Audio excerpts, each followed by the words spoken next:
welcoming everyone to, I believe, episode 174, but I'm actually not fully sure it is. No, that's right. Oh, Yeah. All right. As a spooky season. Kaz knows because she puts the number on all the thumbnails. Yeah. It's true. I was just going to say, I have to edit the number every week when What I do will the we YouTube do without thumbnail. Kaz?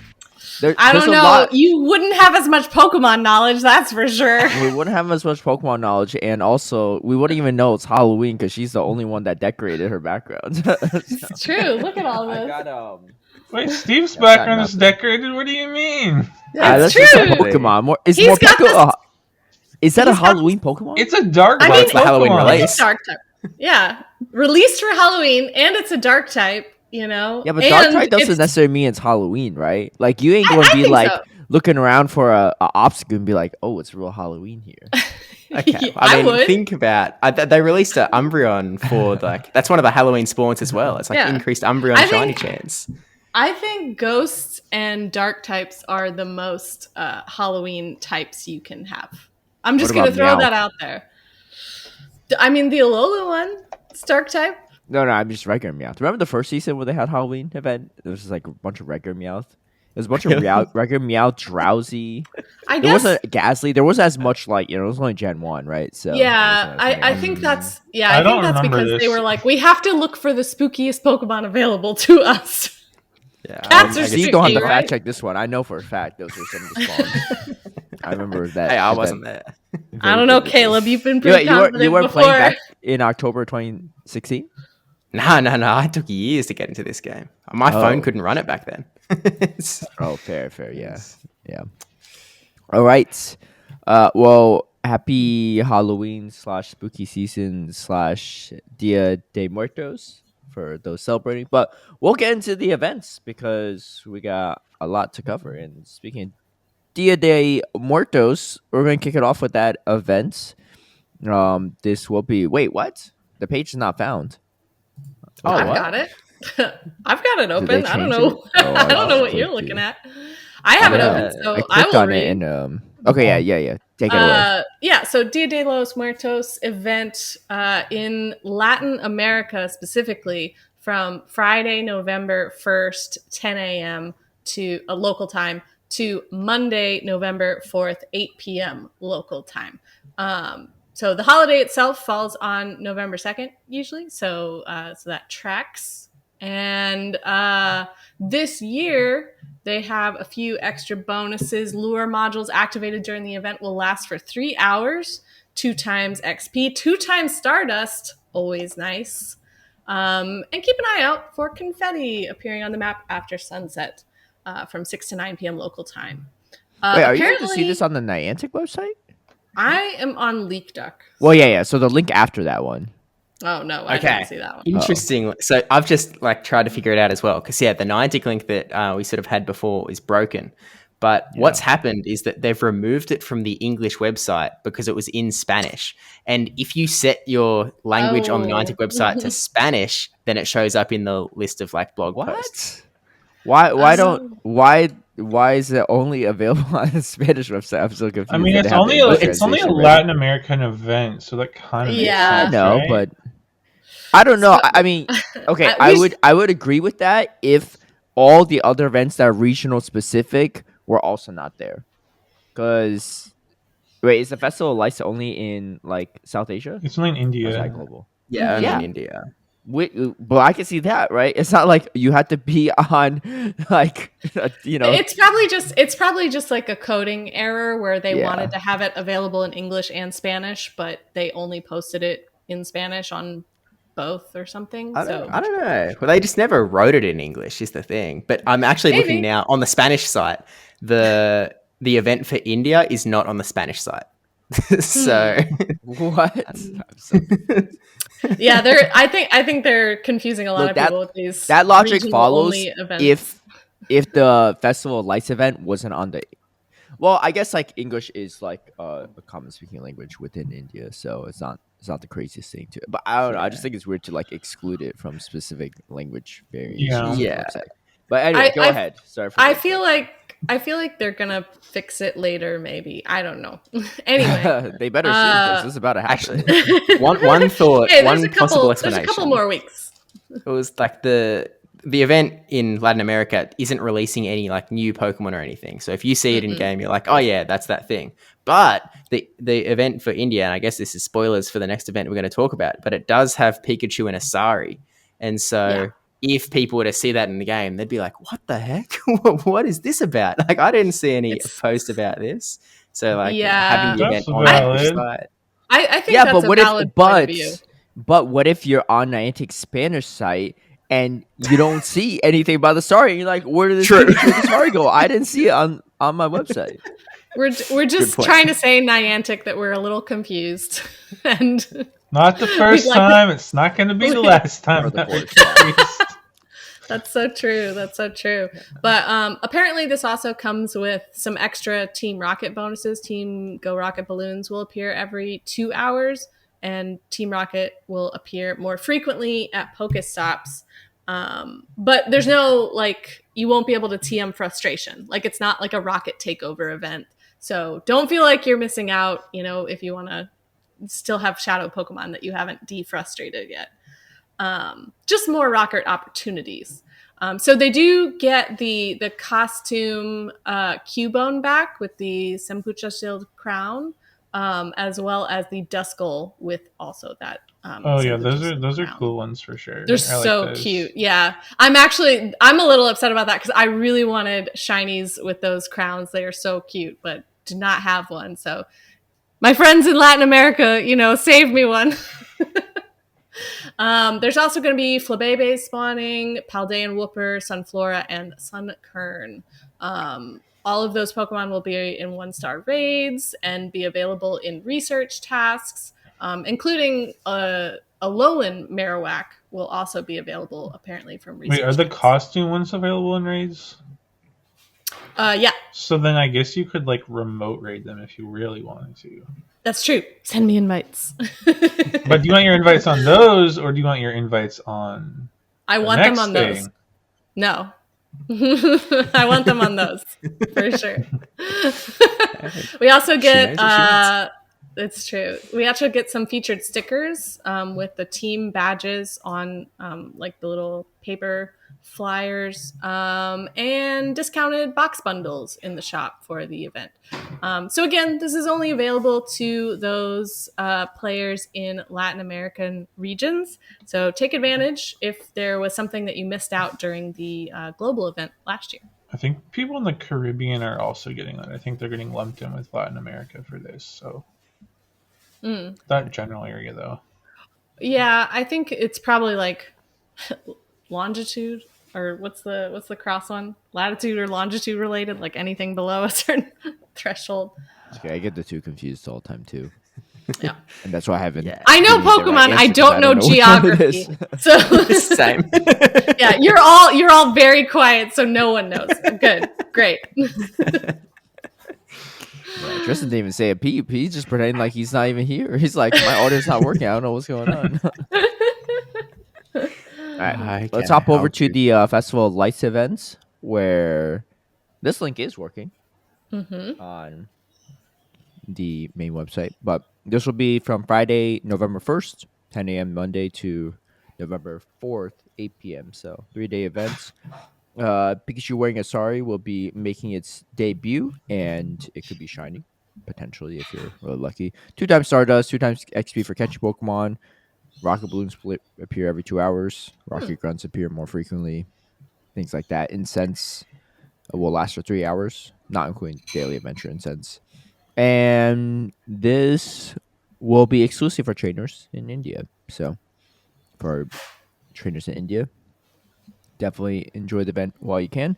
Morlo is probably the most relevant spawn there for dust purposes. Everything else is not really PvP relevant, nor PvE relevant, I should say. The Pikachu with the Sari is spawning in raids. Does that mean that you could do them if someone remote invites you? Yeah, in theory, yeah. Probably, right? Yeah. But if you're Kaz, I guess you're not doing them because you're doing the Latin America Dia de Muertos remote raids instead. Because you can only do 5 a day, right? I've made my bed, and I'm gonna lie in it. Well, you could like mix and match, right? You don't have to do all of one, right? But depends if she wants the shiny. Yeah, and then if you're only getting 5 a day, it's not that much. So like you can do whatever you want, but like if you're really hunting one of the shinies in particular, you probably got to do all your emotes on that. Yeah. Pikachu with the Sari is also spawning in field research tasks, so that's the other way to get it outside of raids. So probably the field research is probably the best way to go because it doesn't seem like they're spawning at all in the wild. But yeah, then they have a Sao Paulo sweepstake for City Safari Zone. They'll be happening on Pokemon Go app IN, which I believe is probably short for India.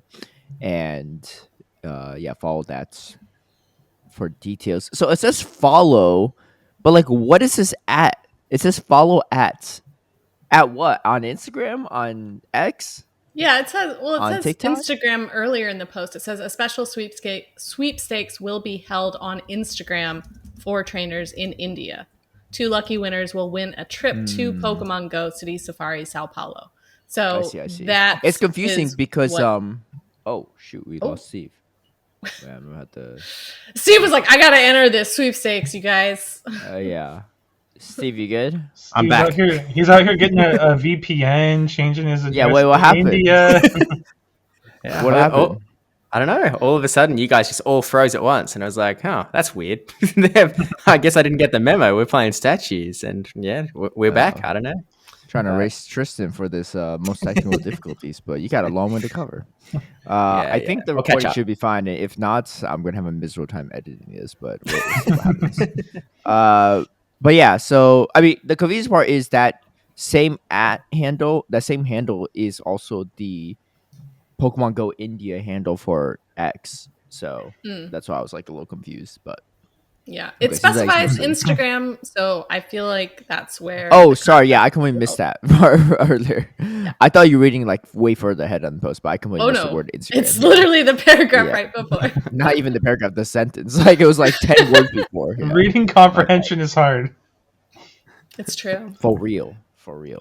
Anyway, that's going to be that event. We got some more events to cover. So we got Halloween Part 2.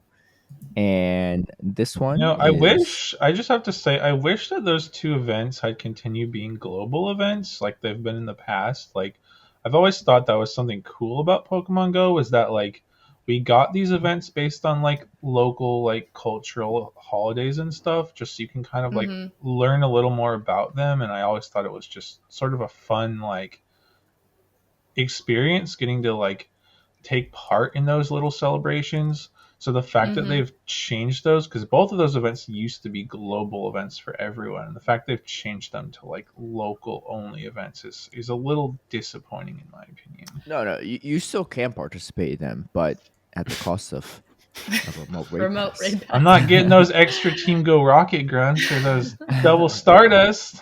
Well, that's yeah, but that's not as exclusive, right? That's not the cultural aspect you could raid into, you know. But yeah, I would tend to agree with you. I like the idea of, I mean, not just like getting the event bonuses, but kind of learning about other cultures, I think is a really cool part of this game, you know, that we all get to share, like whenever we do get to go to in-person events. So bringing that like into the way we play, I think is really cool. And so while it's nice that that these regions do get their own celebrations, it would be fun to like share that experience with the world, especially like I celebrate Dia de los Muertos here in the States, like myself. So, because my grandmother immigrated from Mexico. So, well, and I'm sure there's a lot of people with Latam roots as well. Yeah. All over the world that celebrate it. All over, yeah. Don't live in Latam. Right. Or Indian roots, right? Like there's a lot of people that have emigrated from India elsewhere. 100%. Hey, all I'm saying, Halloween is a U.S. focused event, so if you guys are doing that, we're taking the Halloween. No, just kidding. Well, some parts of the world like don't really. Yeah, they get this Halloween event in the game, and they're like, "What is this?" I would love to learn about other cultures by having it global too. Let's make Halloween exclusive too, region wise, if that's going to be the case. Nah, I'm kidding. I don't want to actually do that, but I just had to make that contrast for a sec. I definitely want to share Halloween with the rest of the world. Yeah, I can globally. tell you want to share with just the three of us and our podcast audience.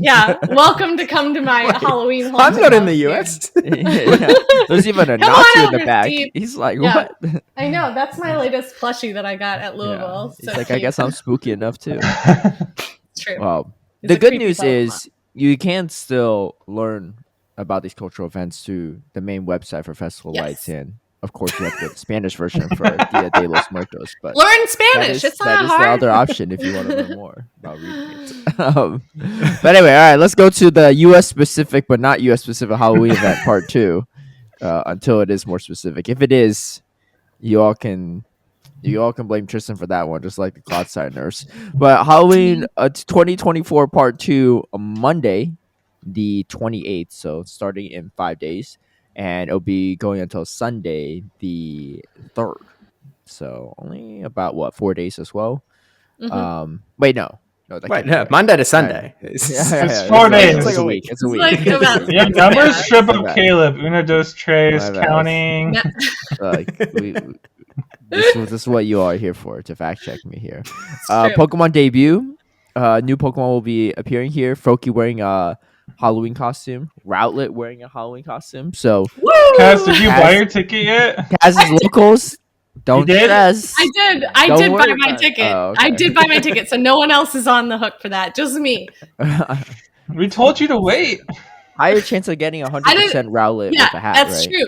I wanted the hundo, potential from the research as well. Yeah. So, listen, I know what I did. And you can evolve these too. So they have the evolution variants have the hats too, which is kind of dope. It's not just Awesome. like sometimes it's just the base form, right? Like Pikachu and stuff. I'm gonna There's have some hats. Every form of everyone with a costume. So I'm getting a trend here. Shiny too. If you Because just- getting I'm trying. getting one shiny Rowlet with a hat is tough. Getting three If I shinies with a hat. only get one Wow. shiny with the hat, I will for sure be evolving it into a Decidueye because Decidueye is like one of my favorite Pokemon ever. Oh, okay. Okay. Not I'll make you this Dartrix? promise, Kaz. If I get one, I'll shoot it your way. Like, I don't need it. I don't need it. I don't want Get it. one. Please. I'm keeping it because Steve's got you covered. What if Steve doesn't get And it? if though? Steve doesn't get one, I didn't get one Taking- either. Let's just taking notes assume I on- didn't get one either. Taking notes Yeah. on who my true friends are. Yeah, Niantic's coded it so that there's no way I can get a shiny if Steve doesn't get one already. So Just like don't ask me for one. I'm trying Max to battles. get favors for Kaz's corner. That's Yeah. Oh, I see how it is. he's trying to. He's, When you're in last place, you need to do whatever you can to try to double your points. You know, I get you, but that's in my past. I'm looking forward to a brighter future.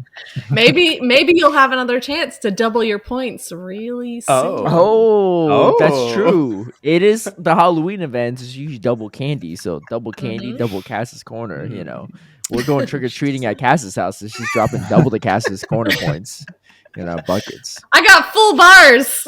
Yeah. none of those fun size. Oh yeah. I remember when I was a kid. I was like, when you go to the rich neighborhood, they give you the full Hershey Kisses bar. It's like, I'm like, dang. I got I those. loop Got back those around here, extra change the large. costume, and come back. Got those Yeah. extra large Reese's cups. You guys. Yeah. I always thought the random cereal boxes were really weird. You ever get those? They'd be like little frosted Oh, face boxes, yeah, like the little tiny minis. cereal boxes. Yeah. I was like, Yeah, I remember Is that those. even like more cost effective? Because I know the kids Oh, don't no. want this as much. At least I didn't. But yeah. But that also doesn't seem like the cheapest investment either. But anyway, Max Battles. Gigantamax Gengar is making its debut in Pokemon Go. 6-star Max Battles.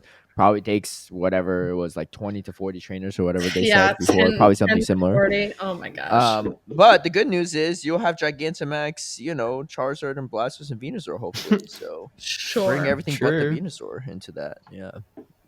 So that's an option. Event bonuses. We get 2 times candy for catching. Increased chance of encountering shiny Zorua in the wild. Increased chance of getting Candy XLs for successfully catching Pokemon nice or better throws. This is only for trainers 31 and above, of course. And then increased chance of the following shiny Pokemon in raids specifically. So they want you raided. But Gengar with a spooky festival costume. just regular basic Umbreon for some reason. I don't know why. Everything has a costume but the Umbreon. There's Yeah. Drifblim wearing a Halloween mischief costume, Froakie wearing a Halloween costume, Rowlet wearing a Halloween costume, and then increased chance to hatch the following shiny Pokemon from eggs. Vulpix with a spooky festival costume, Pikachu wearing a witch hat, Froakie wearing, the Halloween and the Rowlet.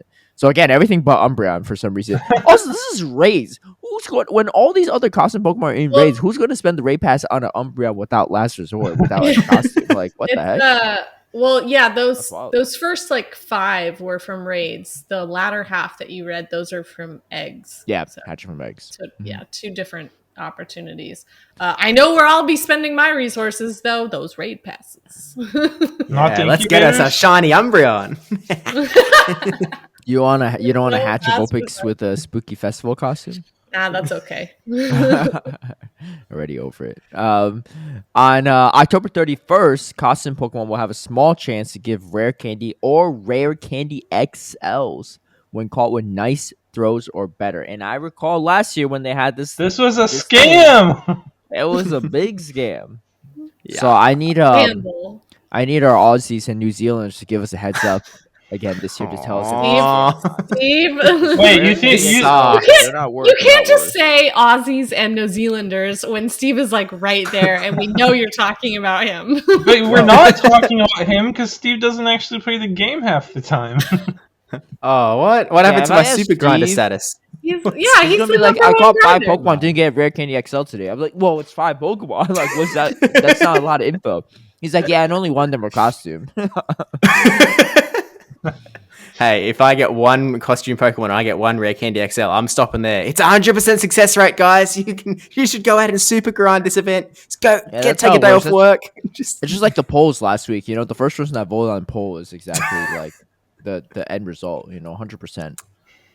no, not how it works. That's how it works. Wild We know where that encounters. ended up. Yeah, we'll see. But yeah, line to vote if that was the case. But yeah, last year it was like such a low chance that it wasn't even worth it. I know a lot of people were frustrated because they felt like it would be actually worth grinding, and they sort of felt like they wasted their time. So like, I would go in with your expectations that it's the same as last year, and if it's better, be pleasantly surprised. The crazy part is, it was during Halloween. People are trick or treating, trying to get some rare candy XLs, and then just giving them boxes of cereal. Come on, dude. You gotta do better. Where Niantic are my didn't even full give them bars? boxes of cereal. They just gave them nothing. Yeah. More than half the boxes were empty. They didn't have cereal in it.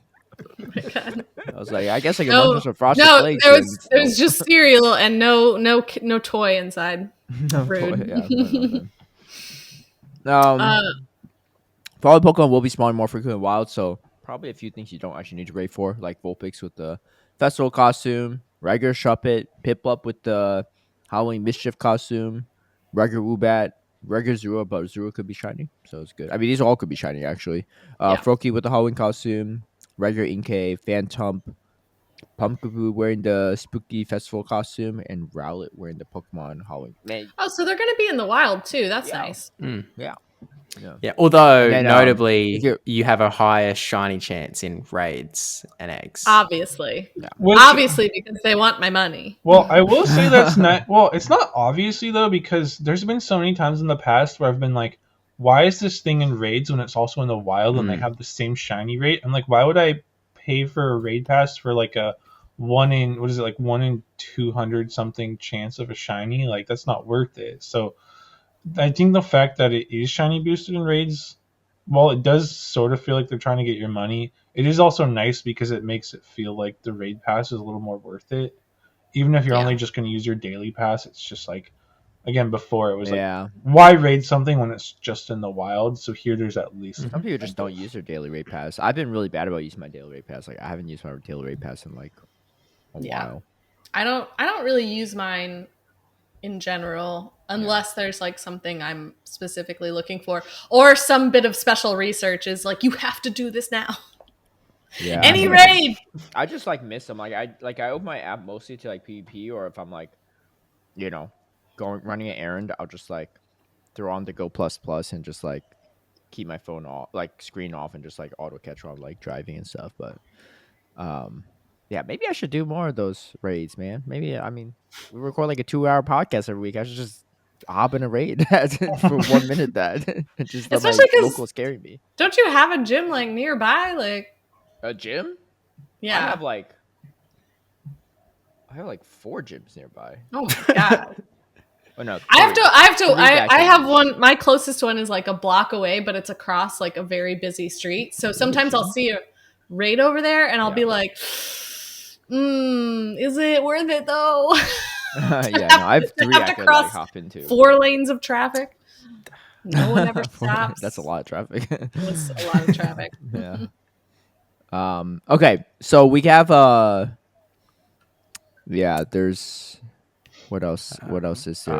Free time to research. Yeah. Oh wait, yeah. Is there 2 different raids? Oh, there is more categories. Oh, I was like, there's more categories to raids. There's 1-star raids, which is the Pikachu wearing the witch hat, the Froakie, and the Rowlet wearing their Halloween costumes. And then 3-star raids is this is kind of like redundant information. It's the same information above, except they just like except this includes like the 3-star raids instead of just the 1-star raids. Like earlier, they just were talking about 1-star raids, I think. Well, no, but Umbreon's they mentioned Umbreon and Drifblim. Yeah. That's so weird. And Gengar. They're all mentioned. They're literally just like okay.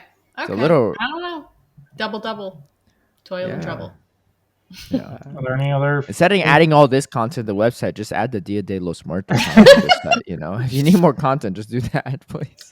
There's also, it has the section about free timed research. Is this like, this is the same one that we already got with part 1. So it's just like reiterating, like, this is your chance to get Spiritomb. Yeah, unless it's like a part 2 of it. I don't know. No. It says from October 22nd. Yeah. So, yeah, it's just saying like, hey, you can still do it through the end of this event. Now this does have additional paid timed research. This one for $5 or the equivalent pricing in your local currency. I think this also continues on from the previous one. These are the same. There was a $5 one we talked about last. There's a $5 and $2 one from before too. Yeah, it's the same tier. So I think like you could just it's the same one. So essentially, you could just still buy the ticket when this event starts. Yeah. You hadn't bought it in the part 1. Essentially, I think that's essentially the deal. When we said the difference between the 2 is just that the $5 one gave like a bonus catch candy or something, and the $2 one was like just the costume Pokemon. The $2 one is just encounters. This one gives you extra candy, and it gives you the new avatar item based on your choice during the research. So you get a full belly Morpeko onesie or a hangry Morpeko onesie based on your choice from the research. So if you really like the costumes, go for it. That's right. I feel like there's not a lot that you like really need the extra candy for this year, so if you want the bonus, you can go for it, but it's not like as valuable as like there's been other years where it's like there's like a new release or something where having extra catch candy. I feel like this event is kind of lacking in actual like ghost type Pokemon. There's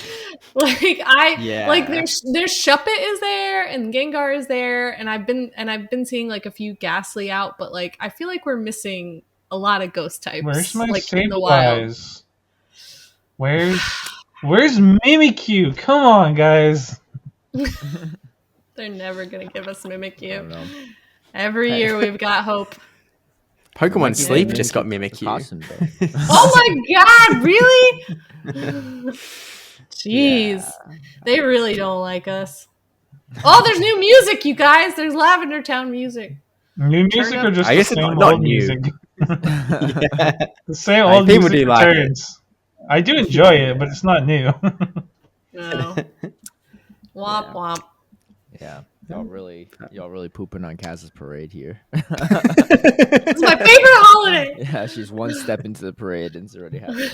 She's the one that started it. She was the one complaining about the lack of ghost type. I know. I guess you're not pooping on her parade. You're just pointing to the poop coming out of the sky for her. You're just adding to the pile. There's not really many dark types in the event either, right? Like it. Just Purloin. Look, I was the one that said dark types don't necessarily make it Halloween themed. You know? I have seen quite a few Zorua. Yeah, They're pretty Zorua is the noticeable. one. Yeah. My current buddy is Hey, Meg, let's but not forget there's and that- Umbreon in raids too. 3 regular Umbreon. with no You know costume. what? You're right. Speaking- Halloween is saved, guys. Umbreon's in raids. You guys are right. Dark types really are a Halloween theme because this Umbreon is just a regular Umbreon, no Halloween costume or nothing, and they're like, "This is good enough for Halloween." Dark types, That is scary. dark types are scary enough. They don't That need is any additional features. That they don't need no costumes, right? Yeah, I agree with Kaz. There definitely used to be a lot more ghost type, like wild spawns during Halloween. Well, I mean, I know we just had that. It's the Galarian Yamaska in the wild. It's in that dude. research I rate know. day, man. I know that we but, had like, the I'm research day, but like we're not seeing any mask in the wild now. Like not even the Still. regular. Not even the regular one. Mm-mm. I mean, Disappoint. the regular one at least been in the wild before, but I still need those XLs. true. Wait, even after the Yamaste? Yeah. Oh, how That many? was you not. at? I think I just passed 200, but you need like enough for both, right? Well, the so I good need news like is 600. we're long distance, so the next time I see you, you could just trade me all your Galarian Yamask. It's true. She can trade You save anyone. all- She can You trade save them, all your mask. but I'll she can save trade all them to mine. I anyone right transfer all now. mine. I don't need the XLs. I just But need to better Kaz, Saffron. you can trade it to anyone right It's now. true. I could trade it to anyone right now, but sometimes that's Save harder me, to save me. do. I got you. Don't I got save you. it Just to kidding. you. I have your mask Hey. saved. I have your mask saved. I can mirror them. All right, I can mirror them too. All right. Save them for. I did actually get paired with Polly the other day in GBL randomly, and I messaged him. I was like, "We need to do more trades." Did you beat him? Yes. Oh, I- dude, I was able to get into a what do you Oh, call it? a A group. Dynamax raid, and it actually has 3 other people. Hey, Wow. look at you go! Wait, Kaz, did you pair in Little Cup? Yeah. Was he running your Because team I- still? No, no. Wait, what was he running? Dude, there's no way this guy has XLs of anything. I can't remember. Well, It- no, because he was like I think- struggling hard in Little Cup, so I told him Well, of course. I told him Kaz's team because I was like, Wait, well, what was your team again? I wasn't even running my team at that point in time. I think You it's didn't- like a what happened to Clodsire? Pawnyard and Clodsire or something. I started out with Skrelp, Pawnyard, and Clodsire. In the latter half of the little Halloween Cup, I actually swapped to Skrelp, Decidueye, and Guard. What? Did Did you it win? work? Did you beat Yeah. Ollie? Yeah. He had he saved all of his shields for a Razor Leaf, the Pumpkaboo in the back, and I was just like, no, Oh, this guy trying to cheese Really? people. silly man. Didn't work. No, Well, because Decidueye learns Astonish, which came in so helpful. Also, it like absolutely destroys Meryl because it resists all of its moves, right? Yeah. And Grievard actually was surprisingly good because it has Lick and Psychic Fangs, so all the poison types, like we're not suspecting that. The only things I ran into trouble with were really like Inkay because it just gets to Night Slash so fast. Yeah, but is that common though? I've only seen one of them. I saw a fair few of them during the Little Cup rotation. What I've heard is like the Little Cup meta was very different depending on like what ELO you were at. Yeah. It Like, really yeah, was. I mean, it's just like because like at a certain because, point, like- it's really hard to climb if you don't Yeah, have like all the meta stuff. everyone in like the veteran range was using Shuckle, but everyone below that was not using Shuckle. So Dude. it was like, Yeah, in the expert to legend range, almost every single person had Meryl and Shuckle. yeah, And a few people had only one of the two, and usually it's Yeah. the Meryl, but not the Shuckle. I think that's usually I don't think I've ever seen a Shuckle without the Meryl, but I've seen plenty of Meryl without the Shuckle, and those are like Yeah. okay teams. And there's very few that don't have either. And I don't think I've lost a single team that had neither Shuckle and Meryl because they're But just even so- beyond It's that, like like, Decidueye. like Meryl's not bad into Razor Leafers because of how bulky it is in the tackle Yeah. coverage. Yeah. It's Yeah. worse into like Pumpkaboo because it's yeah. Phantom because they resist tackle, but and Decidueye. dude, I don't even know if this is right. I think this is probably taking 2 damage per tackle. No, this is No, it like resists everything. It was actually surprisingly good. But I just know I saw like Riblet like hit like number one on the leaderboard, and then I saw other people who said they were running what team? The original team of Merrill plus Shuckle. So creative, Caleb. No. You did not read that post. What was the first thing he said in that post? Let me read it for you all. He said he modified and improved it. See, he does know the answer. That he just Tristan's just purposely leaving info out. This is what he said. He said, "Wait, where is this post?" Oh my gosh! Deleted it. He said, "Oh, yeah, it's his most recent post." First line of this post, he hit number one GBL leaderboard. Lost to Caleb Peng. Second line, stole his team and made a small tweak. Third line, won 17 games in a row to hit number one GBL leaderboards. That's right. So Caleb, if your team's so great, where's your number one on the GBL leaderboards? Well, the problem is I didn't make that small tweak, and I hit legend. That's it got tackled by Merrill. Yeah. Also, like the freaking Q times are nuts. He said GGs to the 4 people I played for those 17 games. He played the same 4 people for 17 games. That's crazy. He's averaging over 4 games per person. That's nuts. That just goes to show how much people hate when the options are Lille Cup or Master League. Yeah, I'm pretty positive there are more people playing Master League than Little Cup because Little Cup's like even. I'm niche, right? sure. Like, who's gonna max out a Shuckle when you can max out something that's useful for PvE and PvP? But no, I was just saying like legendaries. Other people said they tracked his team and were like losing points like crazy because like their ELO just had a different meta than what he was facing. The difference. No, they weren't playing those 4 people. Yeah. Okay, so that might be why. They were playing more than 4 people. Was good into those 4 teams he faced, right? But the other reasons they didn't face me first to see how the team run. That's why he had a little tutorial, But yeah, he was. That team was Shadow Golets. Let's talk about GBL later. What are we on right now? We're not on GBL. This is the HurricaneKaz episode. Yeah, let's get back. Yeah. No, the next thing on the events section is the fact that Walmart is now a sponsor. So they're going to have extra Pokestops and gyms at Walmarts across the United States. Man, Tristan gets his dream of US exclusive. US exclusive. What was that fact they said? It was like on average, every American lives within like 15 miles of a Walmart or something. It says 90% of Americans live within 10 miles of a Walmart store. Gosh, that's insane. What? That's just disturbing. We don't have any Walmarts out here, so I didn't realize Walmart was like that prevalent. Well, I live in the Southeast. I will tell you, it is very prevalent. Yeah. It's dude.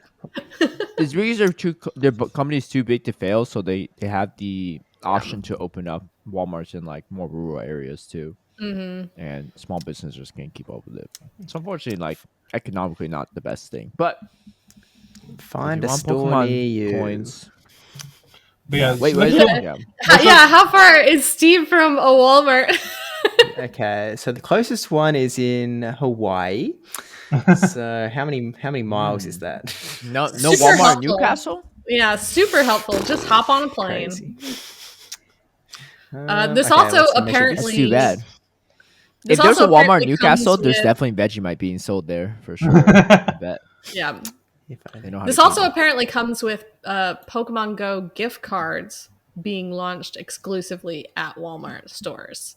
So you can now, wherever they, have those displays at Walmart for gift cards of everything else, you can now buy exclusively Pokemon Go gift cards. Right. And these are cool because I think they're being done at like a cheaper rate than it's for coins, right? But I think they're done at a cheaper rate than you can get in the app stores. So it's like a better deal. And it's sort of nice because like I know like for like community events, like whether it be like community days or like PvP events, like community leaders used to do like either like Apple Store, Google Play Store, like gift cards as like the prizes, like thinking people would then go buy coins. But like now they can sort of skip that step and like just get the Pokecoin gift cards. So like that's kind of cool. And apparently, to support community gatherings, Walmart will provide a limited number of Pokemon gift cards to all community ambassadors in the United States to distribute to trainers within their community. It's pretty cool. That's I did nice. see someone say it's the same. Like Tristan, you mentioned it being cheaper than the in-game store. Someone mentioned it was the same price as the online web The store. online store. That would make sense. The online web Yeah. store does have a small discount too. Yeah, It's basically true, because they're not having to like pay for the app store like prices or whatever, Yeah. like they that don't like pay hosting fee or whatever. So that makes sense. And for the record, my closest Walmart is just outside of 5,000 miles away. So You are close. not an American. Little- You are not one of It's 90% of true. Americans. I'll take that 10%. Me and that 10% are rising up. I don't know if it's gonna rise any further. Walmart might finally go across the ocean. You know. Yeah, straight to Newcastle. Yeah.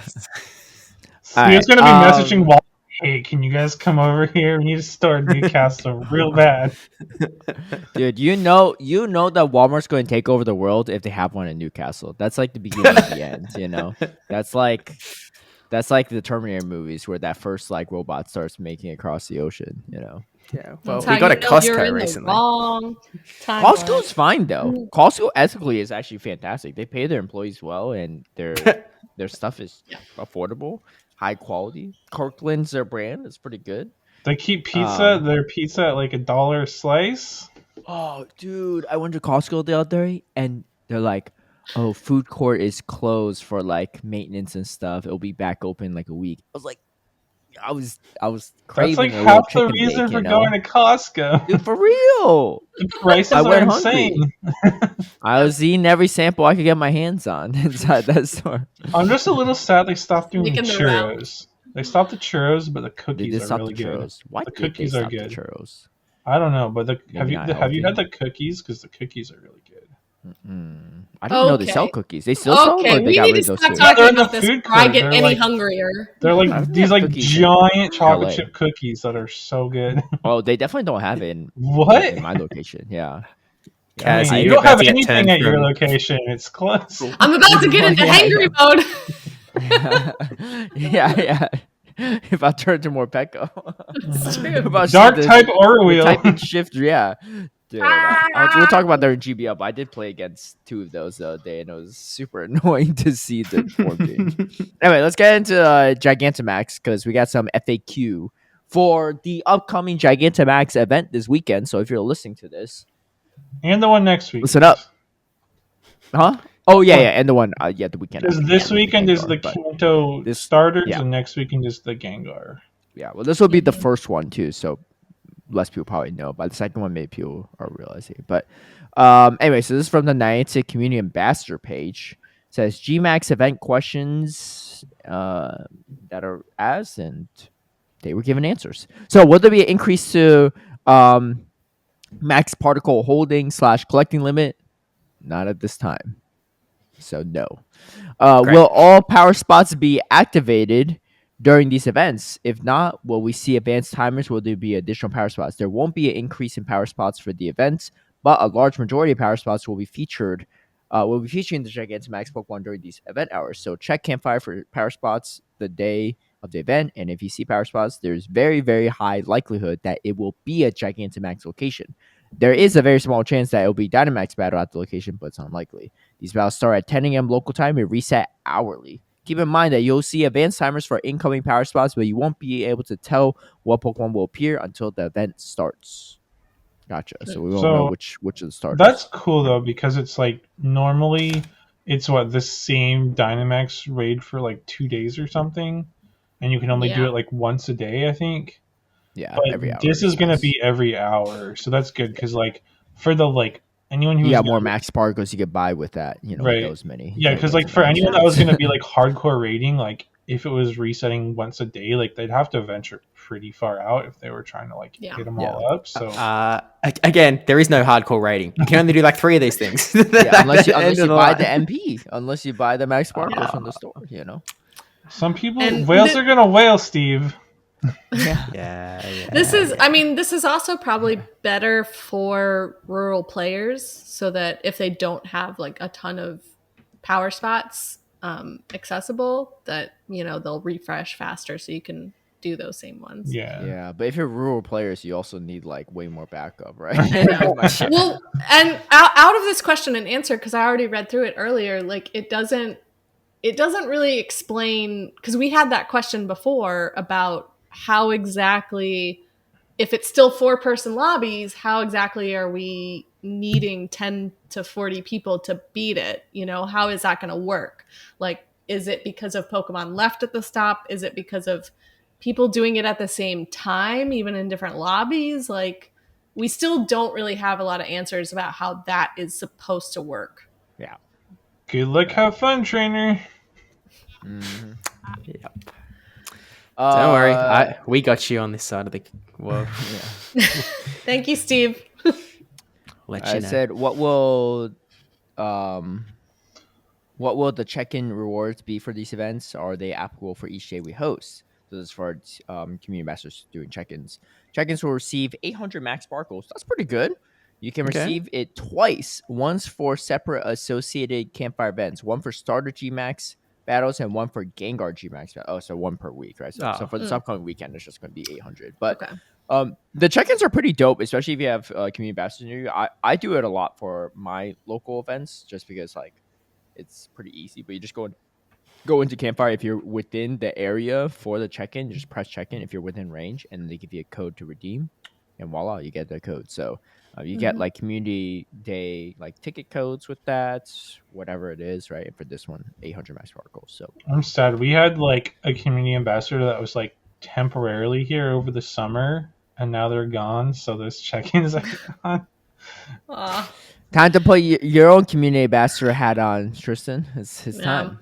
It's time for the takeover. The problem is like I have to work a lot on weekends, and the thing is it's that also not easy because the process of being community ambassador, right? Like, but what I was gonna say is the problem is that like the community ambassador like has to be there for them to be able to like activate the check-ins and the rewards. True. So it's just like if I'm working during an event and I'm the only community ambassador, then my community's still SOL. Like, Tristan calling it out sick every week for his community ambassador duties. I'm sorry, boss. I'm sick again. I just put the check-in at my work. Like, I'll be sick starting Saturday at 10 a.m. until Sunday at 8 p.m. I'll be back though after. Yeah, it's a really weird sickness. It just has exact hours. Back to work at 30 p.m. Sunday. Just let you know. Will Dynamax Pokemon be able to G-Max, or is G-Max another Pokemon separate type only obtainable from G-Max battles? Not at this time. Dynamax Pokemon cannot G-Max. Dynamaxable Pokemon and G-Maxable Pokemon are separate. A Blastoise can Dynamax will not be able to Gigantamax. Interesting. So all the freaking Blastoise people invested in that are Dynamax, you can't even Gigantamax it? What was the point? The point was so you can beat these Dynamax or the Gigantamax Charizards. Otherwise, we're just gonna lose. It's such like a weird loop, you know? It's just like do Dynamax battles, do Dynamax battles, and then do Gigantamax battles so you could get Gigantamax stuff to and Gigantamax here later. At the Dynacats podcast, we are trapped in the loop along with the rest of you. Yeah, for real. Also, I was thinking like for like the Kanto starters, it's kind of obvious, right? Like you use like fire types against the Venusaur, etc. But like, what are we supposed to use against this Gigantamax Gengar next weekend? You could use the Dynamax Gengar. But your Gengar is probably gonna die in like 2 seconds. Well, that's why you got to use 40 players, the shields, the max heals. You know what you could use? You could use Dubwool with Payback. True. No, because if you Dynamax it, then Payback is the charged attack, not the fast attack. And based on your max attack is based on your fast attack. So once it's based on your fast attack? We've been over this before. We've been over this so many times. You have to re-explain it because I'm like not that avid of a Dynamax. Is there any way to check how many Dynamax battles you've done? Is there a badge for that? Probably not. I mean, maybe. I don't think I've done a Dynamax battle in like a week or two. Oh a my week or two. god! I'm Yeah, averaging I one actually every did 3 my weeks. first. I actually did my first one today in like a couple weeks for the Ghastly, like my first. I haven't done Dynamax. any Yeah. of the Galar starter ones yet, or Phalanx or Ghastly. Yeah, I actually do a think I fair have- amount. Wow, there actually isn't a Oh my big God, batch for this. That's kind of crazy. I Steve, thought they number were. one grinder, coming in clutch. Yeah, apparently. Well, I think you can probably just check like your storage because I haven't transferred any and I haven't like not caught That's any true. so far. So Yeah. like they're Yeah. not Well, difficult yeah. to catch. So like if I just type in Dynamax, I've done 82 Dynamax raids. Oh my gosh. But you just have Oh, 82 wait, because you haven't Dynamax transferred any? That's Is that way, what- like, that's yeah. way more than me. That's so much storage space. Wait, there should be a Dynamax Pokedex too, right? Or no? Yes, I believe there is. Yeah, but it won't tell you like this many Dynamax caught or anything, right? True. Or would it? I don't know. Oh wait, Wait, there's I not see a it. There's a Dynamax. G-Max one, but there's no Dynamax Oh. one. What? There's probably a G-Max because they're Dynamax actually really did feel useless the more I look at it. They don't have a Pokedex for it. they don't. It's very obvious that they don't. Wait, really so why? I didn't care realize about you're it. so into the Dynamax, Steve. What's He's the original what are you Dynacat. hunting for? Nothing in particular. I'm just hanging out. He's trying to hunt for content for a new podcast he's about to start up. Yeah, the Dynacats podcast. I need to be the best. G'day, Max Battlers. See, Caleb, you didn't get the invite because you don't do them enough. But Steve messaged me and Kaz about the new podcast. Yeah. That's fine. Sorry. I'd sit there for 2 hours every week not knowing what to say. It's Wait, based on the fast attack. It's based on the fast attack. I finished my first Beldum Dynamax the other day. What about you guys? Oh my god. Wow, this thing's tough. You guys should have Yeah. mentioned this. Yeah. Until I figured out how I just swipe to get more energy. Oh my god. All right. The final question is: will the power spots refresh during the event? Once per hour. As they already answered above. Yeah. Wait. What? Yeah, That which they question already seemed said. unnecessary. That's for but- those that were paying attention, or to see if you're paying attention or not. But that's about it for the Q&A. So Caleb, once per hour. once per hour. You'll Why ask is it next to me? week. I knew it. Because the giveaway's on Instagram. True. They were testing. That question was just for me. Alright. Wow. They really thought ahead to create a Q&A just so that they know that we're covering on Yeah. the Battlecast podcast. And to see It's if- true. Damn. That foresight is hard to beat. All right. Niantic used Wow. Future Sight. It was super effective.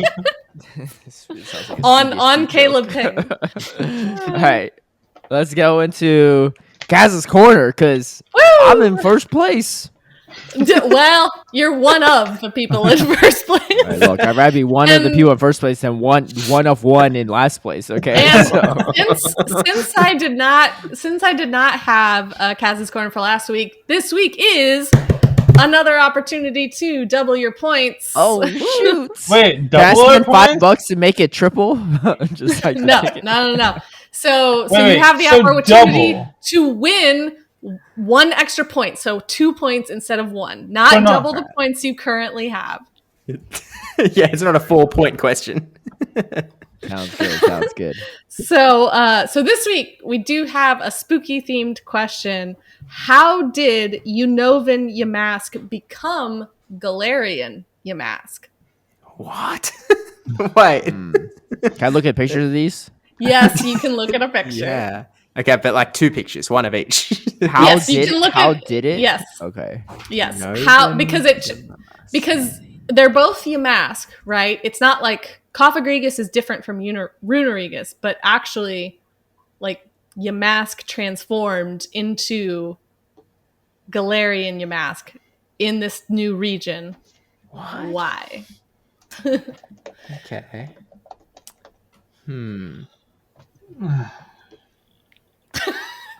Tristan's So how did it deep become a sigh. different one?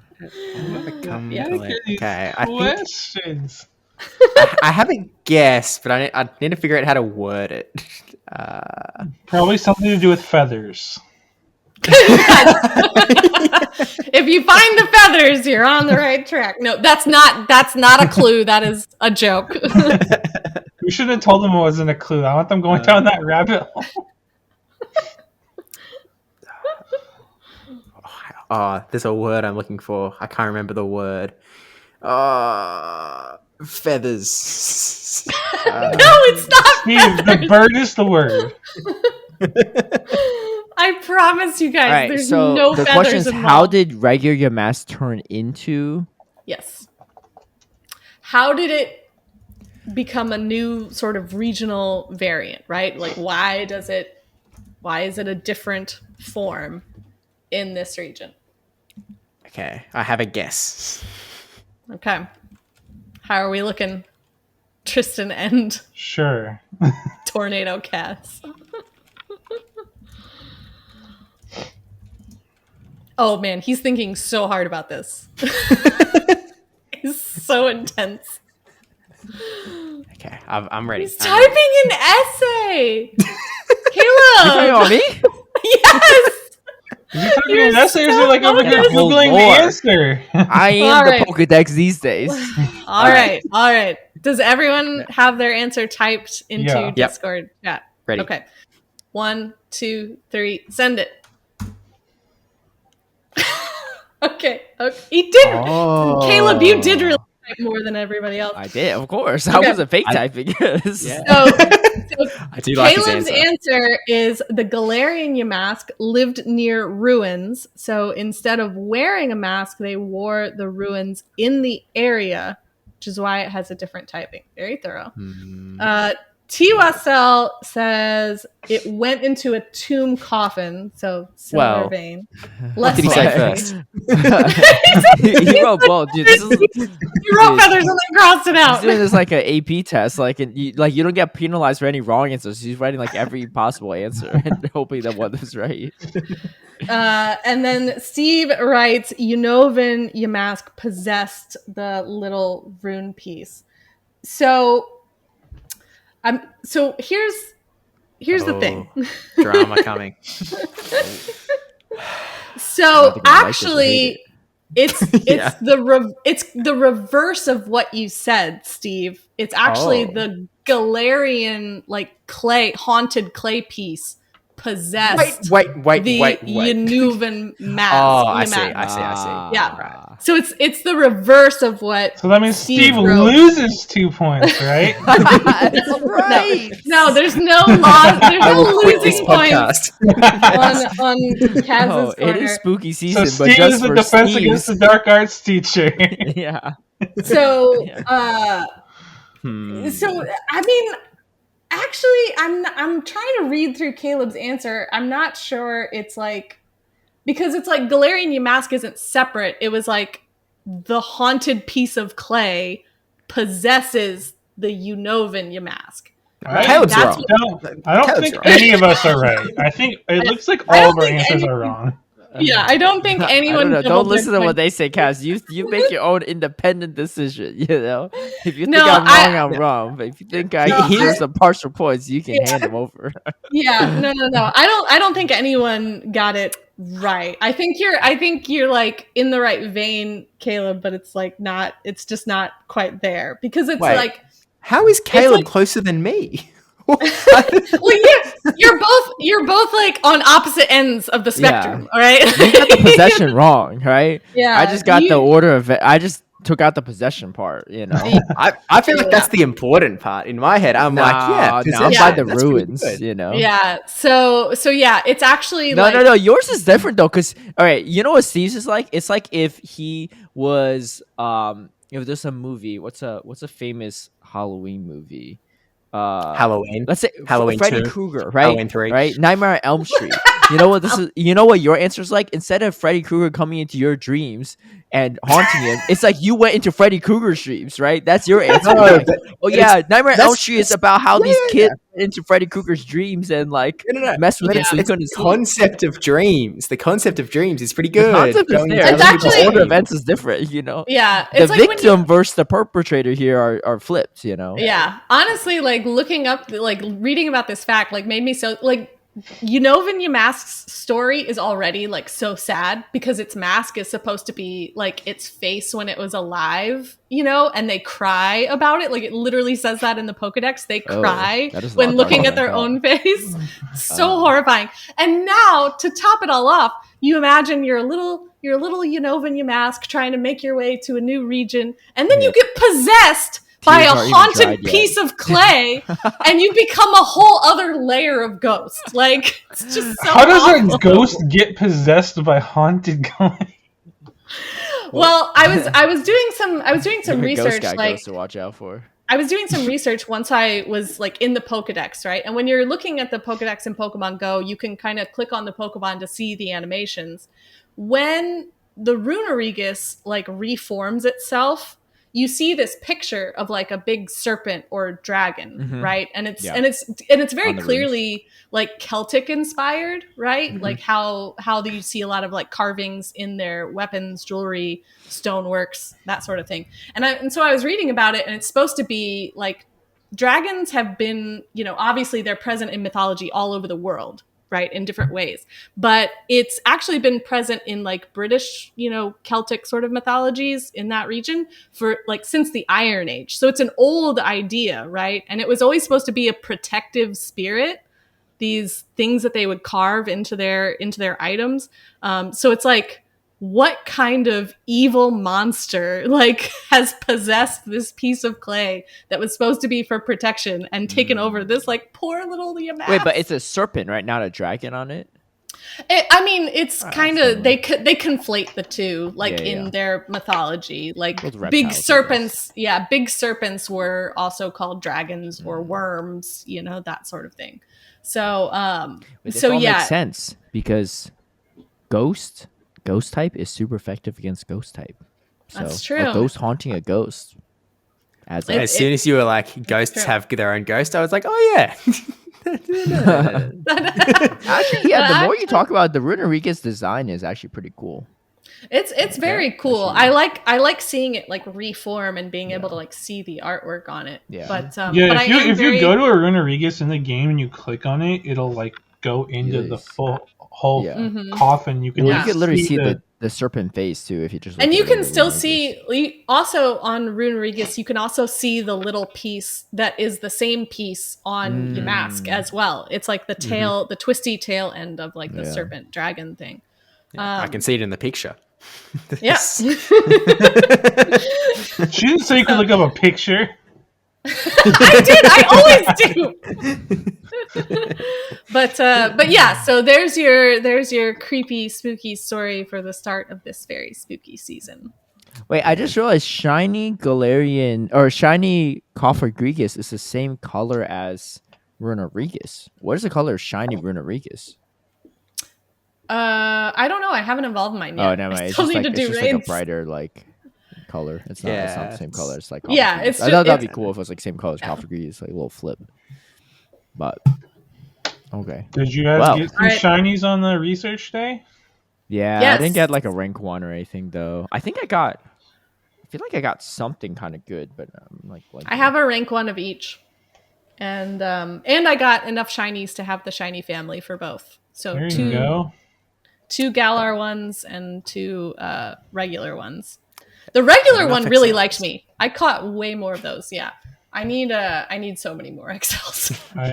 I was busy, so I only got to do 2 tasks. I got one of each, like one regular and one Galarian. The Galarian was shiny. Wait, I'm sorry. You only did 2 tasks. Did 2 they tasks? both were shiny. No. Oh my god. Only one was shiny. But still, 50% raise, pretty good. So I got a 10, 15, 14 Galarian Yamask. And the rank 1's 10, 15, 15. But it's only a rank 10. The Runerigus I got. That was 10, 15, 14. I'm 1 HP down and it's only a rank 10? Yeah. Is that a surprise? I thought that's like that's a surprise. What you mean? I don't know. I feel like it should be way better than that, no? Well, okay, let me see if actually it's functional. No, there's no way it's functional. Yeah, it's one less rank HP. 10 But one less HP and it goes from rank 1 to rank 10? Yeah, you would think that it would be like rank like 4 or 5 or 6 or something. What? Rank 2 or 3 at worst, Maybe I don't know. I have a rank 3 Runerigus. In case you were wondering what it looks like, 10, Caleb, 14. It looks like this. That's not the Galarian one. Yeah, I have that one. She can show you that. Okay, but I'm curious what it looks like when it's powered up all the way. It looks the same. Yeah, that's true. For the record, I was on a train back from Sydney from a local, so I was not doing the research day. Yeah, Kaz, this is what it looks like when you actually make it. You know, just a heads up. You know? Thank you for the preview. Yeah. This is what it might look like if you have enough XL candies too. You know, you see that 500 XL candies. Yeah, just heads up. I also have this that I don't know like why. The 100? Yeah, I'm like, it. why do I even? I think I might have that too. Yeah, can I max out the Yamask? Oh, it goes to 1,110 CP. So oh yeah, I have two of those. I have best three of buddy those, that. actually. I have both variants at lucky hundreds and then one non-lucky Yamask, but clearly you could tell that I've done a lot of trades for these for a better one. Yeah, I still need to do all the trades. Yeah. All right, let's hop over to Go Battle League. What's the ELO at, by the way, everyone? What do we have our last non-veteran yet?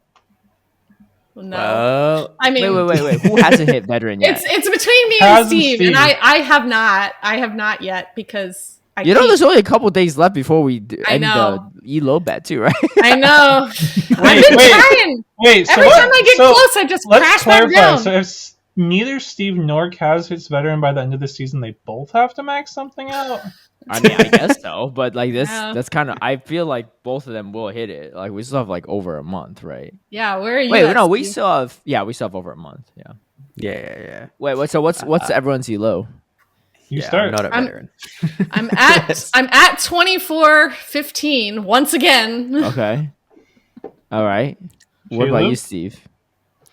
I have not played Go Battle League in 2 weeks. What's the number? Where you at? I'm hanging at 2160. Oh my gosh, you're getting too chill with this. We might lose the ELO bet, man, at this rate. I'm just saying. That's fine, Steve. You got this, man. You got this. We only got 10 days or so. Where are you at, Tristan? I didn't play it all last week, so I'm at whatever I was at. Nice. Nice. 25 something? I think it was Dang like it, 24 something. I think I dropped. I think it was like 2450, 2460, something like that.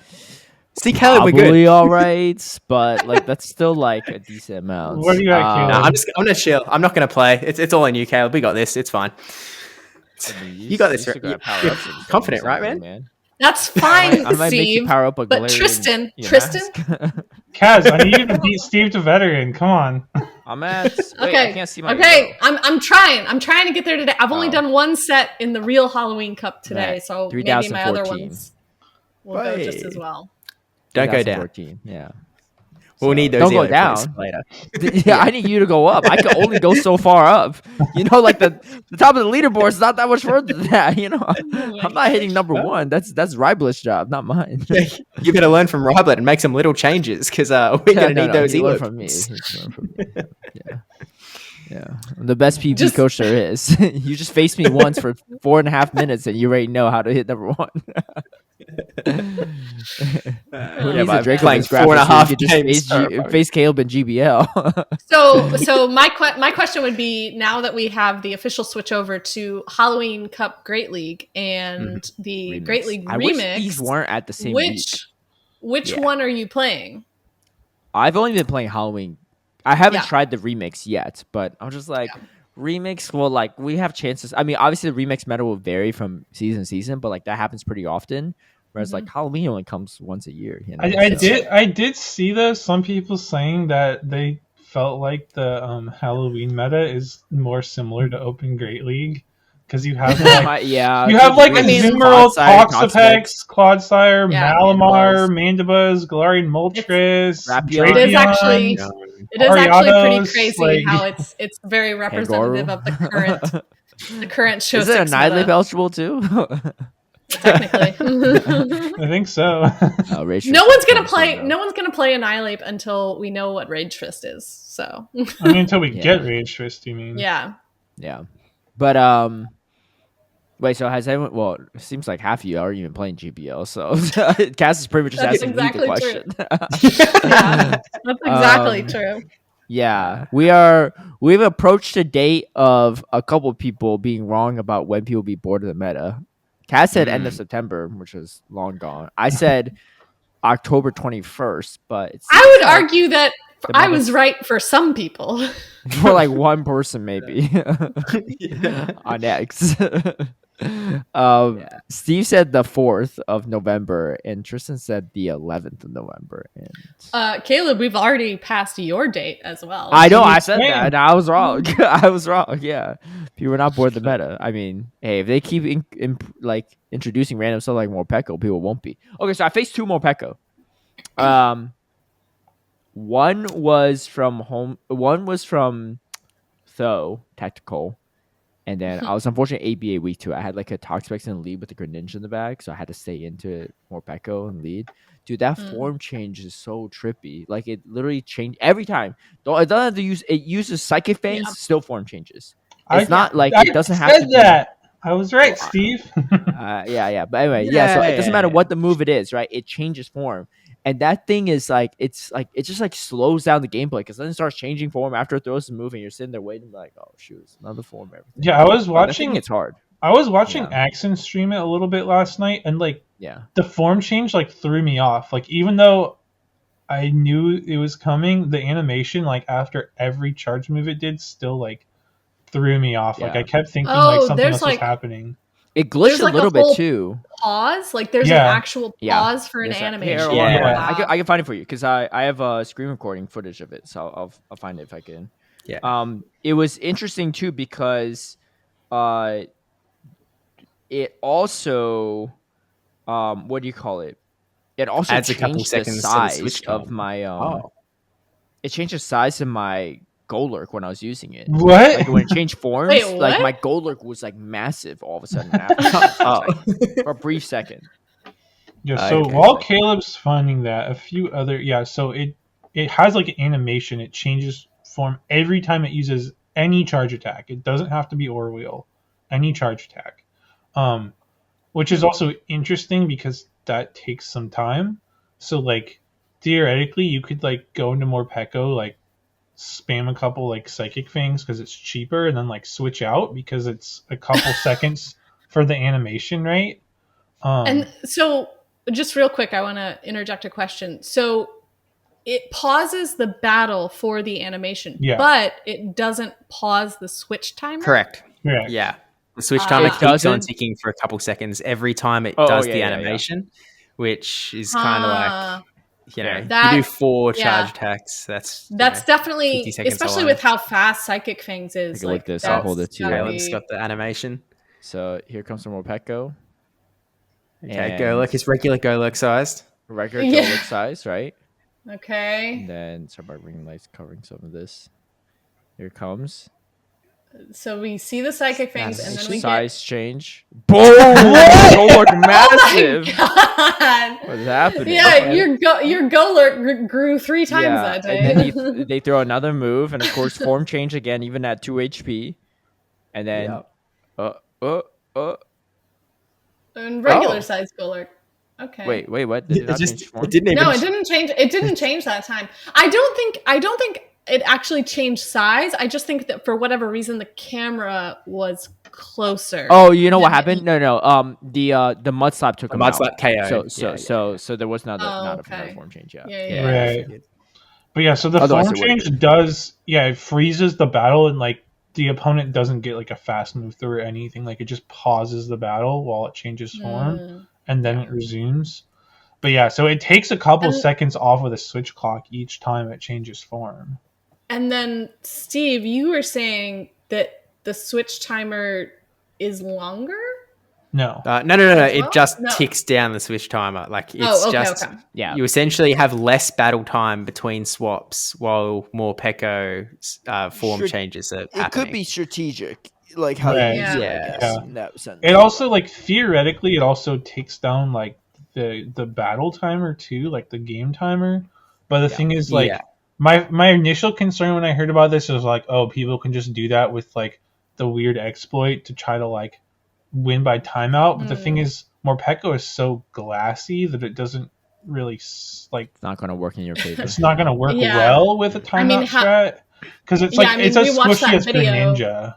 Yeah, we watched that video that Caleb showed, and like, how many mud slaps was Like that? to 4? Caleb? Like Yeah. 4 4 to or kill 5? it. Like, Yeah. Yeah. but yeah, so that is one thing. And then the other thing is, it sounds like if you switch out, it reverts to the original full belly form. So there is some strategy there as well, where, because like it's obviously like a mechanic you have to Oh. like play around with, right? Like, say you're against like an Azumarill, right? You throw an electric one, but then the next time you're either throwing Psychic Fangs or a dark resisted Aura Wheel, which can be awkward. But it's like, if you're in a late game, maybe you have a 1 HP Pokemon, you can always like swap that in, have that get taken out, and then be ready to throw. It would revert, and then you could throw another electric move without having to throw a charge move to switch your form in between. So there's definitely some interesting stuff going on there. I think that the form change and like the strategy behind it is very interesting. I don't know if it's necessarily beneficial for Morpeko. It feels like a bit of a liability at times from what I've seen, because a lot of times I feel like you end up getting stuck with the type of charge move that you don't want, and so you're forced to throw something else in the interim just to switch you back, which sort of just takes up more energy. Yeah. But obviously it's just an interesting new type of gameplay, and it does have a very powerful exclusive charge Well, move that makes it viable, basically. I almost feel like they chose this Pokemon to kind of deliberately test how something like this works, because it's not exactly the most relevant, like meta relevant thing. Yeah. Because I know that we have, if this could apply to something like Aegislash, that could be a potentially much more like meta relevant Pokemon. Right. I think they also chose this because I'm assuming it's an easier form change to implement, because like I don't know what they're going to do with Aegislash, because Aegislash's stats change. So how do you handle that, right? Versus this is a little easier, where it just changes what type your charge move is. That's like a simpler starting point, both in terms of like the player base understanding how it works and also just programming how it works. But some of the other form changes get to be more complicated, so I think that's probably also why they started with this. Yeah. But we'll see kind of how it goes, and it doesn't feel broken. It hits hard though.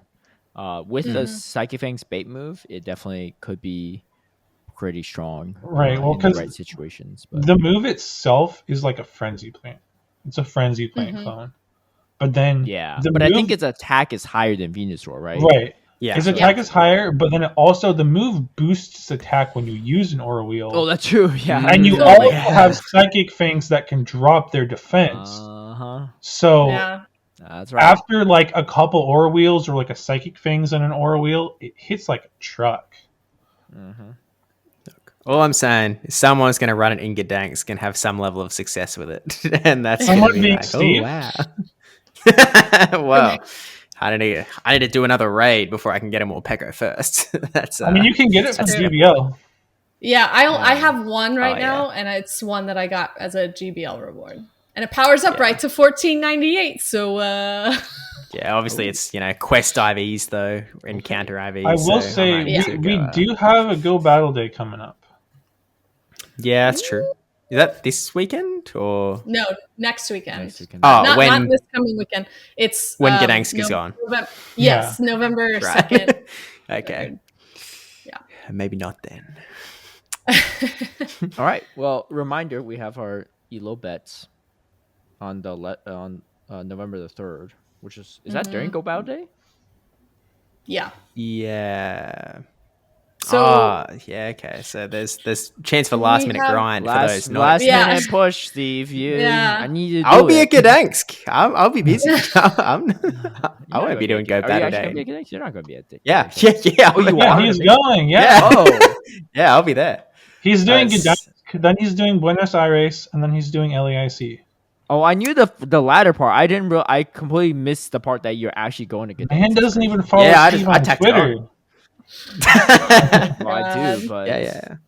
you don't be Yeah, I'll be there. posting nonsense on Twitter about Moltres Articuno nonsense. So can't trust that website. It's not our fault that you don't know these things about Pokemon that have been around Look, since I'm just saying, 1998. Steve almost lost that one too.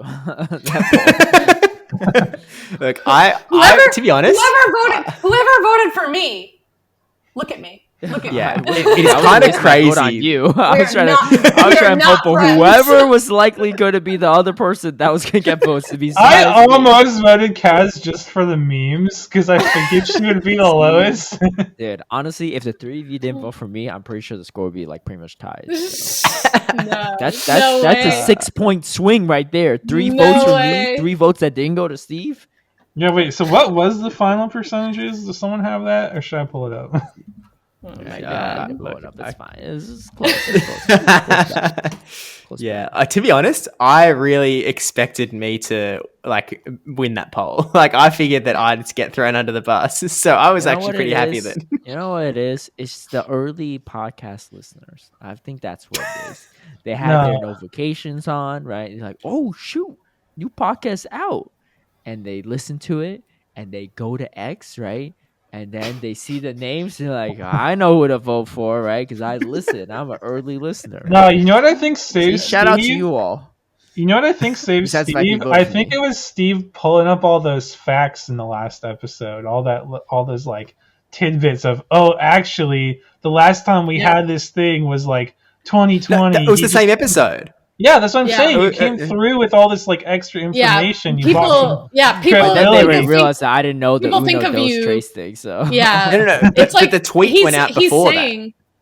No. I Like- know, but he's saying like for the early listeners, Oh, like right. people Yeah. associate you with. I mean, if like, you're an early listener by knowing then, these you already things. knew it wasn't me. So I mean, Yeah. It wasn't you. What? It was. that was me. Yeah, that was. It was me. definitely you. Yeah, wait, Alright. yeah. So it was Caleb 43, 35% for Steve, 20% for me, and 2% for Kat. Yeah, which is still Exactly. crazy because it's literally bird whoever knowledge. whoever you are, like we gotta have a talk. Yeah, come forward. All right. But yeah, we I was have, almost right. It was 85% of people did know about it. I said 90. Yeah. Yeah, literally someone. Caleb was commented, like y'all lying. 50%. Be like, yeah, I think you're lying too. There's no way. You know what it is? It's probably Don't say some the of our- early listeners. No. Probably some of our LATAM No. fans Come on. liked it. And you Come know how if you on. like stuff and you vote, then it's more like a trend within your friend groups in your region. Okay, you know what?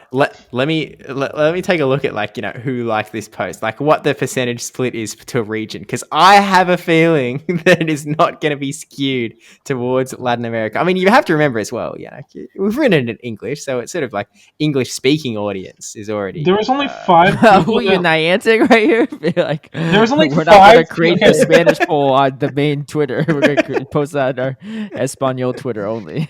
There was only 5 people that liked it. 3 of them were me, Caleb, and Steve. Okay. I think. Oh wait, am I on a Someone different else poll? was. Well, it could just be the votes to themselves. Whoever voted it also maybe help make it trend. Someone else is from like Northern Europe somewhere. Northern Europe? Yeah. You're Is all it right. Northern The Europe? LATAM No. bias is out, Caleb. No, like Scandinavia. And then I can't. It is see who hard the to get fifth more is. south than Spain and Europe. Well, whatever. Caleb's out Anyway, grasping at straws. yeah. Yeah. Anyway, we had a regional this We past had a weekend. regional. We did. We had a regional. So let's dive into that. It was the Lille Regional. One of. Have they had a Lille Regional every year? Yeah, I believe so. Not the first. As long as they year, did I in think. 2022. Not the first. I think they definitely did last Second year. year, yeah. So Yeah, They did last year last they did it. year. And the second year they did too. Because But the first won year the when second it was the first year when it was only like like a 4-month season or 6-month season. I don't know if there was yeah. a Lille I was just that curious. year. If Yeah, it's I like don't one of think those. so. I think maybe Liverpool's like one of the few that has Yeah. happened like, literally every year, to my knowledge. But and Vancouver. Vancouver's every year too, I think. Melbourne, if you count OCIC, and you assume that the third unannounced Australian regional is Melbourne. Well, Actually, Perth. count- Perth we is count every OCIC. season as well. I mean, there's only like 3 cities in Australia. Of course, it's going to be the same cities. Wait, Steve. Wait, there was a person He's like literally the naming every first- city they've hosted it in. I mean, hey, I think Perth should be pretty happy that they made the cut the first time round. But yeah, 2022, that was Perth. Yeah. I'm just waiting for the Debbie Pebble slander. The you know? I Debbie feel like Pebble slander. It's sitting in the back of your throat, waiting to come out. I'm just waiting. I know, What- we what- all paused because we kind of expected it. I just heard the word Perth, and I was waiting to see what was going to happen next. Yeah. I don't know what you mean. I've never laid slander at Debbie Pebble. That's not what I'm about. It's not like know? you have a regular reoccurring segment or anything. No. We skipped it last week. Wait, are you going to Perth? Yeah, I'll be at Perth. It's a little He'll bit have after to- LAIC. He'll have to come face to face with the consequences of his actions. Well, it's going to be the first Can't really hide, first too. regional of the season in the world, Perth Regional. So we'll in find the out. world. What do you mean in the world? Yeah, it's going to be the first regional of the new season in the world. Oh, That was so unclear what you were I was like, saying. I was like the first regional of the season. I thought he was trying to say the first Yeah. I Australian was like- regional. yeah, of the no, that's season, what I was but saying. I then was like, you mean said the world. Australia no, and no. Oceania? I meant the new Go Battle League season is what I meant. The new move update. There's not Tristan. yeah, you that's have true. to be more understanding. There's not a lot of chances for him to claim first in Australia, so he's got to claim something. You know, he's like those people that hit legend. He's be all like, the help he the can first streamer with the name that begins with C and ends with a B. That you know? streamed all their battles on stream. Yeah. The first has a lot of Very- qualifications. The first person wearing a hat to hit legend. Oh wait, that guy had a tattoo. Well, this one's black. Okay. The first first one wearing a person top to not hat. play Go Battle League for 2 weeks to then play 5 battles to get to the 5-0 to then. It's we'll take it. Sounds like Steve there for a sec.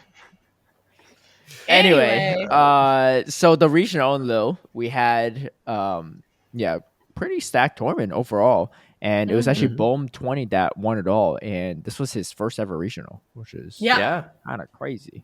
Which is wild. Colin 6 He's- doing Colin 16s, getting second place, another grand finals appearance from him, fighting all the way from the losers bracket too. Pretty impressive stuff. No, I'm curious. Did he and Paula come up with the same team together, or did he just copy her team? True, it's I you know, he's right? notorious for that plagiarism, but just running it better. And honestly, it would. I mean, look, it's very impressive. Colin or Paul Lasher got third too, right? Like it's not an easy feat or anything. But I would feel some type of way if Colin 6 stole my team again and beat me with my team again. That would be In the losers finals. yeah. But that's It's- crazy. They went to 5 Man, games. I saw that clip. I thought There's she gotta thought be she some- won. Yeah. Oh my god, it was rough. It was. Yeah. But you want to explain to the audience for those that didn't tune into it? Yeah. Do you want to explain, Kaz, or you want me to? No. I want you to. Tristan, So, let's go. So Kaz had her. This was like Kaz late had. game. Or yes, Kaz. I wish. Man, Whoa. so on this story. We're all going to Europe. Once upon a time, HurricaneKaz. And Tornado Kaz. They both copied the team that I didn't use. Yeah, so it was in the losers finals. I don't know what game was it. I just saw the clip. I didn't actually catch much of the stream because I was busy this last weekend. Do you guys know what game that was? Do it. Game 4, maybe? Because I think- she was already up two games. I think she was up 2-1, maybe. Yeah. Yeah, sounds right. Anyways, it's like late game. She has her Malamar against like a low HP Dugong. She throws a superpower to knock out the Dugong, and then an Ariados comes in, low HP Ariados. And so it's like super effective Psy Waves versus, I think the Malamar has been like triple debuffed at this point from superpowers it's thrown. And Paula thinks that she KO'd the Ariados because there's like that pause right at the end that happens sometimes when a Mon gets knocked out. She thinks she KO'd the Ariados, but the Ariados lived by like 1 HP and Poison Sting down her Malamar. So she thought she had won, I think like 3-1 and advanced to the grand finals, but it barely knocked her out. I do wonder, because it looked like she had enough energy for the foul play, and the dugong was low enough that like I do wonder if she had just thrown the foul play and not debuffed herself again, if she would have just sidewaved down, because that dropped her attack and defense, right? But it's such a tough decision in the moment.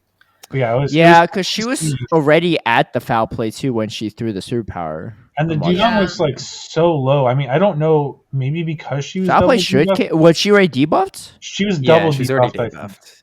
I think she was debuffed. No, I think that superpower makes sense. I think that's superpower, but she could have thrown the superpower maybe earlier. Because she overfarmed a little bit, so took another ice shard of damage. True. But foul play also gets the same type attack bonus. So yeah, but it's not super effective into dugong either. Yeah. And it does less damage in general. I don't know. Yeah, it's a really tough call in the moment. But yeah, again, I do not envy her that choice. I just saw the clip, but I heard that she was already double debuffed before throwing that last superpower. And so the superpower made her triple debuffed at that point. So I don't know. Wait, I'm so confused. So I actually didn't see this whole thing. So what happened here? So it looks like I'm so confused. Like, did she lag a turn? No, I think that she stopped tapping. Did she stop? I don't know. I just saw a clip really? that someone posted on the Twitters. Wait, did she really just stop tapping? That was my suspicion.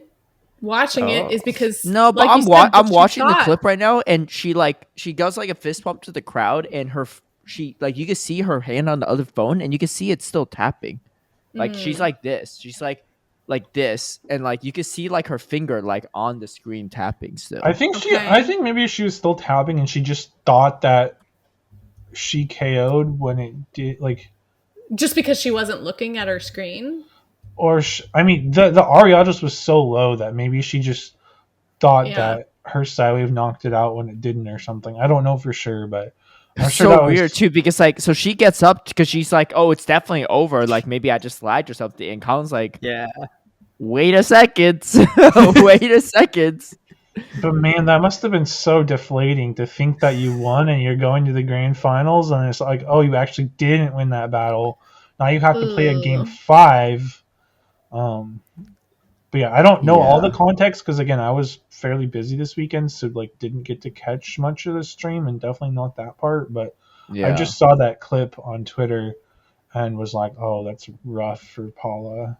Yeah, definitely. It's not even like a momentary thing. Like for those that haven't seen the clip, like, you know, she takes her headset off, like, you know, she thinks it's all done, and like Colin sort of like has to call her back, like, hey, no, like she's sort of confused. It like clearly it says you, like, you know, good try or whatever it says when you lose on the screen. It's like, wait, what? What's the deal here? But definitely rough. But unfortunate position. Like, I just can't imagine having to like get your emotions in check from that like roller coaster of emotions, and then sit down for like a pivotal game 5 now, like. Because again, you think you've won, you think you're in the grand finals, and it's like, wait, just kidding, you didn't win, you lost. Sit down and figure out another game. Like, that's such a whirlwind of roller coaster of emotions. Yeah. For those kind of situations, because I think we saw something a little bit, not exactly similar, but like somewhat similar in Louisville. Like, I think for those situations, like especially when you're doing 5 games and you're already like coming out of losers and or winners finals, and there's just so much pressure. Like, I do wish that players could like take a break, you know, to kind of like reset if they need to, because I can only imagine like being on stage in that moment, like how tough it must feel going into that next game immediately. Yeah, because you only have like 2 minutes to figure out your team for the next battle. Mm-hmm. Yeah, but Yeah. Anyway, she still did really well. Ended up in third. Dude, speaking of moments too, the really funny one too is I know where this is Colin going. shouldn't have even been in that spot if Anicor just beat him. Did you see that part? Dude, this is a crazy reshow. Dude, God. fellow previous co-host Anicor Coriander the Clown. Hey, he put up a performance when May Day Yeah. 2. Clown And- performance? Huh? A clown Clown. performance? Well, it was a little clown. But okay, it's not his fault in particular, right? This honestly could be the tea topic too. But it's the he pauses, right? And it was all over the internet too before I even saw the clip. But he pauses, which I had to rewatch it too just now because it was too funny. He pauses to wait. He has like a low HP mana buzz. He has a move, and it's literally just a Drapion and like a low health Azumarill left. And he pauses to wait for the Poison Sting to come through on the mana buzz. You were throwing the move. He just want the Azumarill to catch, and there's just no Poison Sting coming through. There's no Poison Sting coming through, so he was confused, and Colin's still throwing the Poison Sting, right? It's just like the animation's not coming through, and he's just like, "What's going on? Like, where did this come from?" Right? Like I heard But- like 3 poison stings came through. All right, let me Yeah. count actually. So he throws on Aerial Ace. He's waiting for the catch. 1, 2, 3. He throws 3 and then throws an Aqua Tail. So Anicor waits a total of 7 turns. That's Incinerate plus a Mud Shot. And then he's like, "What's happening? What's going on?" Right? Dude, I feel for him because he had the Aerial Ace bank to take it out, and he just wins Yeah. that. Yeah. He literally just wins that. My favorite And he's too- already up a game.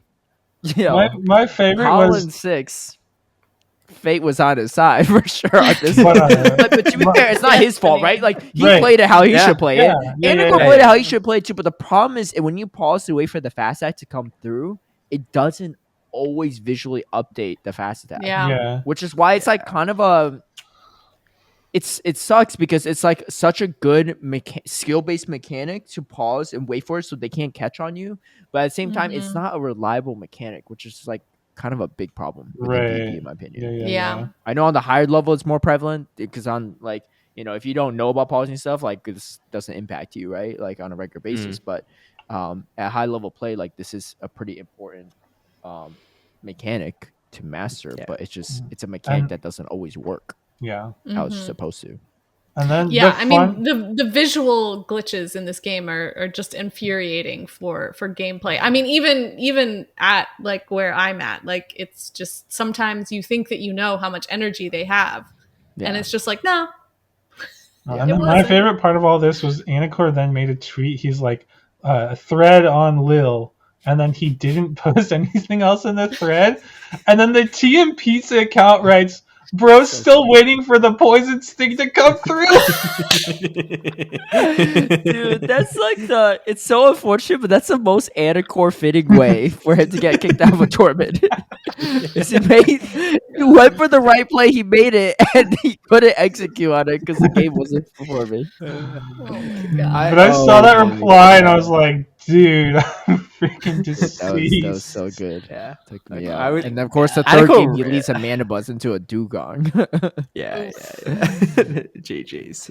He did play really well though, like the whole tournament. No, like he I was did. actually pretty impressed. Yeah, of course he did. yeah, He made but- day 2 in the top. For someone that's in the beating top me in only 16. one GBL bet in his life, pretty damn good. He almost beat Colin 6 too. Arguably, he should have. Oh.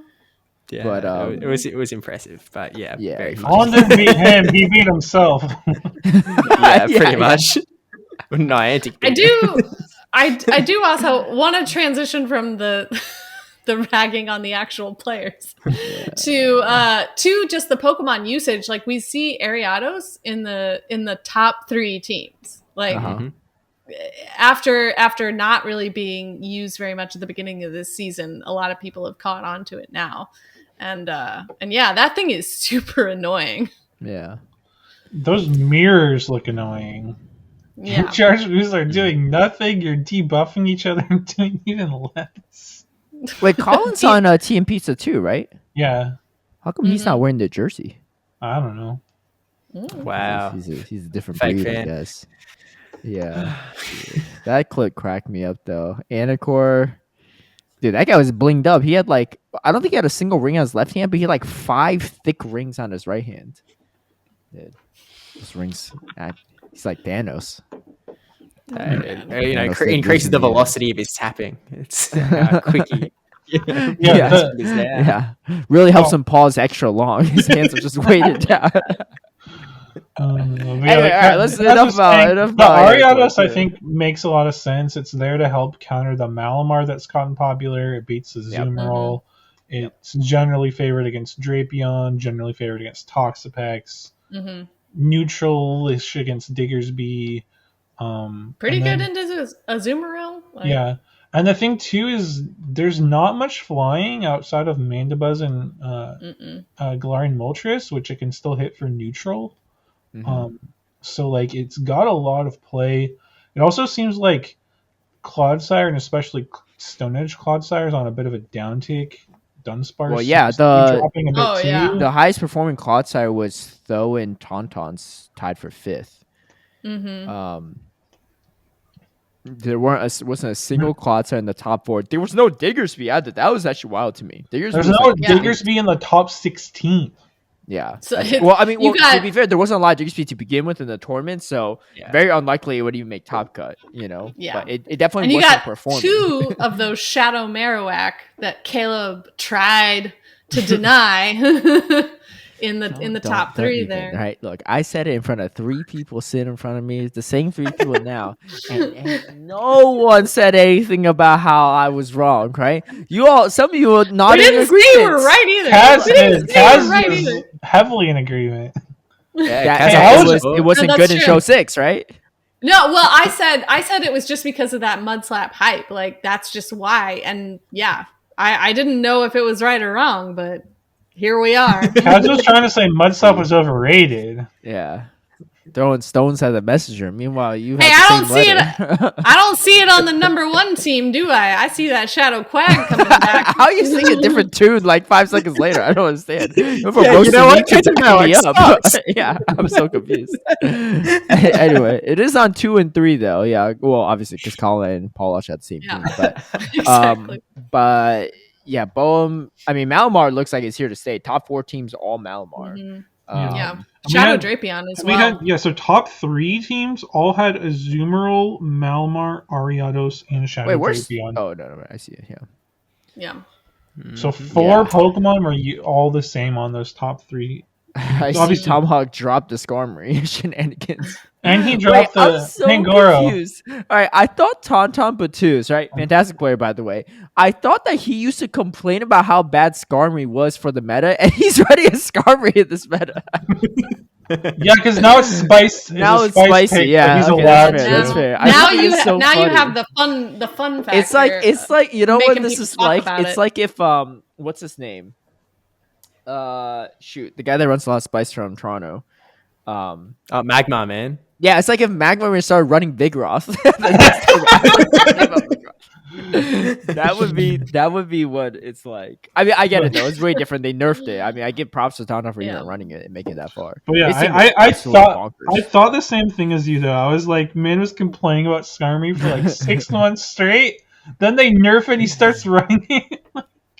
Hey man, something's got to wall off that Ariados. That's true. Anyway, was wild. The Skarmory, Greninja, the Clodsire too, like Charjabug, Pangoro. Yeah, the Pangoro is not even that bad. It's the Greninja, Skarmory, and Charjabug in particular are like pretty wild. Yeah, but the Greninja looks pretty good in a lot of cases though. Yeah, as long as you can keep it away from the Azumarill, I think you're pretty solid. It's also just super frail though, but yeah. I mean, it walls off the Drapion. And for Alligator, which wasn't as common, but it does wall off for Alligator. Yeah. But you also but that match was weird though, because the Night Slash does like very, very little if you don't boost into the Alligator, so it's like yeah, the Hydro Cannon is hit harder than the Night Slash does, in my opinion. Oh yeah, for sure. But no, the Hydro Cannon from Alligator, I should say. Yeah. Into the Greninja, but but it just outpaces. I think it KOs with like 2 Night Slashes. Oh, And then does like it? it, Okay. and then yeah, I think it KOs in 2 Night Slashes, and it would faint to 2 Hydras, but it just paces a lot better as well. Yeah. Um, So what is going on in this meta is the real question. Morpeko's now in it, and then for LAIC, Annihilate will have Rage Fist, but will Rage Fist be out before LAIC or no? Yeah. It's the weekend Yeah. before, so it's So before that Gdansk? Tuesday cutoff. That it's no. It's Yeah. the weekend before LAIC. Yeah, Oh, but During there's no Buenos like there's Aires. no major tournaments before then, just locals, right? Is that what you're saying? Yeah, that it's eligible for. Yeah, it comes out like the same day as the Buenos Aires special event, but it's not eligible for that tournament. So the first eligible major tournament is LAIC. Yeah. LAIC. Yeah. So Greninja actually loses a 2 shield into Froggator, but it wins the Interesting. once in the zeros. So shout Froggator, I should say. But I mean, hey, that's better to win the zeros and ones than just twos, right? So, anyway, yeah, big congrats to Bowen for the sweep. Apparently, he was like fairly well known from the Grassroots community before. I didn't recognize his name, but a lot of other people I definitely did. seen his name before, but I don't remember from where specifically. This is just his first play play tournament. Pokemon. Right, but I'm just saying, like, regional a lot of tournament. other people recognized him from Grassroots, but I didn't, so I didn't know if anyone had like some background or knew. Yeah, about he him did a lot of more. Sylph. Season 4, he was Yeah. global 16th, first in Belgium, so pretty well known in the Belgian community. I wonder if it's he like was a big partially Sylph it's because like he might be young. Maybe they have He a is chance to he try. is on the younger side. I think he's 18. I want to say. Okay. Um, Yeah, possibly. So I know that because of that, he also hasn't really been able to like travel to a lot of regionals before now. Yeah, that makes sense. Now he So doesn't need to. arguably, yeah, arguably, I mean, we might see more of him in the coming years because he's a little bit more free to do so. But it's definitely a cool story. Definitely.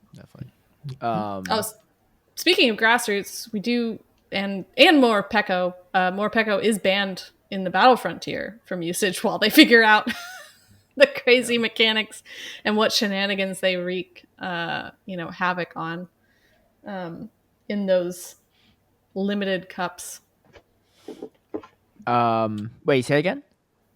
Morpeko is banned this weekend next. In the Battle Frontier. Yeah. While they play test it and figure out kind of the shenanigans of how it performs in the special metas and whether it's going to break anything. Right. Yeah, it's not like easily accessible either. So I think that's fair. Well, and it's like I don't know if especially in limited metas too. I don't think it's that good in Ultra, but it's like a level 51 hundo sort of deal in Ultra League. Oh, really? Okay. Yeah. Mm-hmm. I don't think it's that amazing, but like I did a Matrix sim and like it looks better than Ampharos for what it's worth, but like not that Ampharos is like a world beater in Ultra, but like just as sort of a benchmark. Wow, this CP is kind of not good. 2222, level 51 hundo. Ooh. If I get a hundo, I will work on making it. I was gonna say, I feel like you're still gonna build one though. I sure will if I have the resources, but that's not an easy one to acquire. Getting the XLs is going to be the tough thing for it too right now. You better start walking it now. I don't have one to walk. I don't even have one to lucky trade. I have none of this. Yeah. I'll work on it. But and then Great League, it'll be viable, but probably more of a spice pick. I guess we'll see. And then the big question mark is going to be over the Polaris meta because it would be eligible in that, but like that meta is like fairly squishy in general with not a lot of things that resist electric besides other electrics. So like, is it too nutty in that meta? I guess we'll have to wait and see. Yeah. You get 2 Pikachu clones for the price of 1. Yeah. Because Dedenne is also in that meta. Yeah, outside of that, we have the Unified Tournament will be streamed, the Final Four, on October 26th. A bunch of different teams that made it: Gorilla Garbodors, Platinum, Legion of Serial Kissers, and VVV. I think so. My main feedback for this format, I guess, like I'm not saying it doesn't work, but I just feel like there's not as much variance in best of threes for a team format because 1-3-0 puts your team really far behind. Like for example, like the first week we did it, I think Ramberto 3-0'd someone to start, and then the remaining 2 players just had to go 1-2 each. You know? And like like my team in Monsters went 1-2, and then I had to go last. I win the first game, and then after that, I'm just like, whatever. Like I don't care what happens after this. I lost the next 2 for sure, but like it's just like it felt like that 1-3-0 put us so far ahead that you barely even have to try for the next 2. Yeah. Well, I mean, I do think this is more of like a test, right? Right. Yeah, for sure, I know, like, and this is no hate on the tournament organizers. I know Unified, like Peng's been hosting for a while too, and it's been a format that's worked for many years. But I think after seeing a lot of like factions, Battle Frontier, Shinbreaker, stuff like that, even Go Team Up, right, where there's just like a lot more battles. At least me personally am not as used to like. Maybe not just me, but other people too. They'd be like, dude, every battle matters so much more in this, right? Yeah. You can't like screw around. Like 1-0-3 will put your team so far behind, right? Right, because it's like that happened to us in a following week too, where we started out the week 0-3, and some miracle I was able to 3-0 that week, right? But like we still end up losing in the third one, but we're tied up at least. But like if I don't 3-0 there, like it's so hard, right? If I go, I think if I go 1-2, we just lose anyway, right? Well, so like it's a big difference because like 3-0, like going 0-3 is detrimental in any team format, but like at least in like a factions Battle Frontier style, like you can get like 3 people to go 2-1 to like offset that 0-3, which like isn't easy to win 3 matches, but like it's another way to offset that. But when there's only 9 points total, like there's not enough points for other people to all win their matches 2-1 to like offset an 0-3. So well, I think especially in this format where like it was sort of draft teams, and so you can have like just a really bad matchup, and like your team can just crush the other person's team, like that's been put together, and so like it definitely can swing. But at the same time, it's also really hype when you get that 3-0 like to clinch it back. So like the team that I'm technically on, but was just cheerleading, they went 1-2, 1-2, and then like the last guy came in clutch with a 3-0 to like flip it to a W. It's like that's sick. That's like whoa, let's go.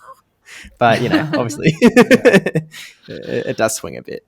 I wonder if like maybe a future iteration, this is just my own personal 2 cents, obviously like take it with a grain of salt or even don't even consider it, but I think best of 5s would be better, like play 5 games each, because you still have an odd number, right, a point, so there won't be any ties.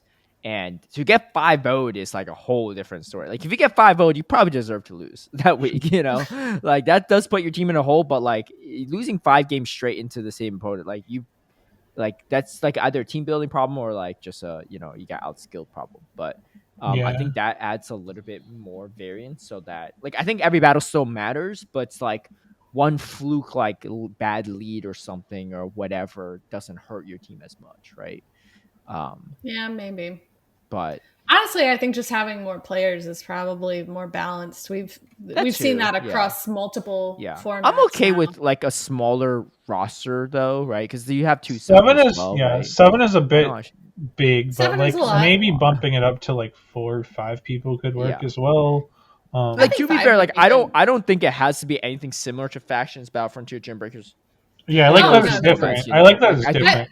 I think it's fine. I think you could have 5 because 5 does get a little harder just because it's team drafts. Not that there's not enough Pokemon to fill out the teams, but like there ends up being more variance in terms of like power level of teams. That's Skarmory. You're gonna start looking meta again. Had that. Okay, we'll be out here running Bastion. That's why I used to run so much Bastions, because no one wanted it on my team, so I'd always pick Bastion. I'm like, dude, especially in team draft, this thing's actually pretty solid. So like what you got like a a B tier fighter and maybe a C tier mud boy at best on a team. Like I'm okay. I'm all right. Yeah. And then the other thing, which I know they would have liked to do, time permitting, but like it would have been nice to see more than just one team per group make it advance. Wait, what do you mean one team per? Oh, I see. Well, there was 4 groups, and it was like a Swiss, and you had to 5-0 your group to advance.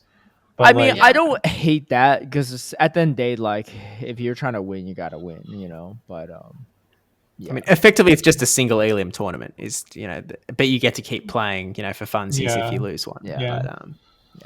But yeah, so the finals are this weekend. The team's like pretty stacked. Like there are a lot of like team names that like we're not used to.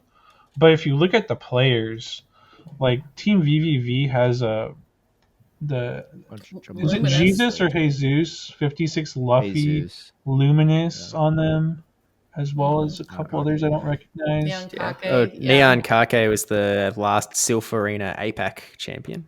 Okay. Mm-hmm. And then Kasari 2 days. I don't recognize them, but they're on the team as well. Legion of Serial Kissers has Snowman, Vroom Vroom Pow, Scarlet Wiz, Super Bowl 1965, and Beelzeboy. So that's also a very stacked group. Garbadors has Repairly, Philbag, Mr. McAlvin, and Gigator.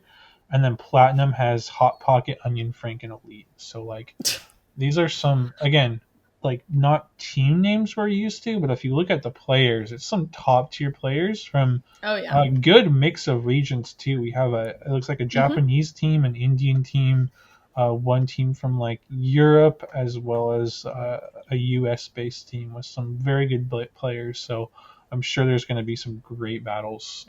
Would you say that the format's still flawed by you have to go 5-0, given that people that went 5-0 are all pretty good? I'm not saying it's a flawed format. I'm just saying I think it would have been nice to, like, for more teams to have a chance to advance. I guess so, but at the end of the day, I guess they don't want to run a tournament forever, right? So like if they do like top 2 from each bracket, then it's just like you just double the amount of battles.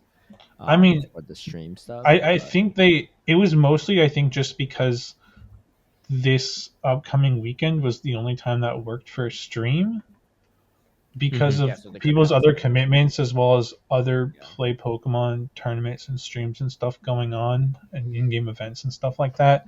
So like I think if there was an opportunity to stream later, they might have changed the format a little bit, but it was a bit of a time constraint, which is totally understandable.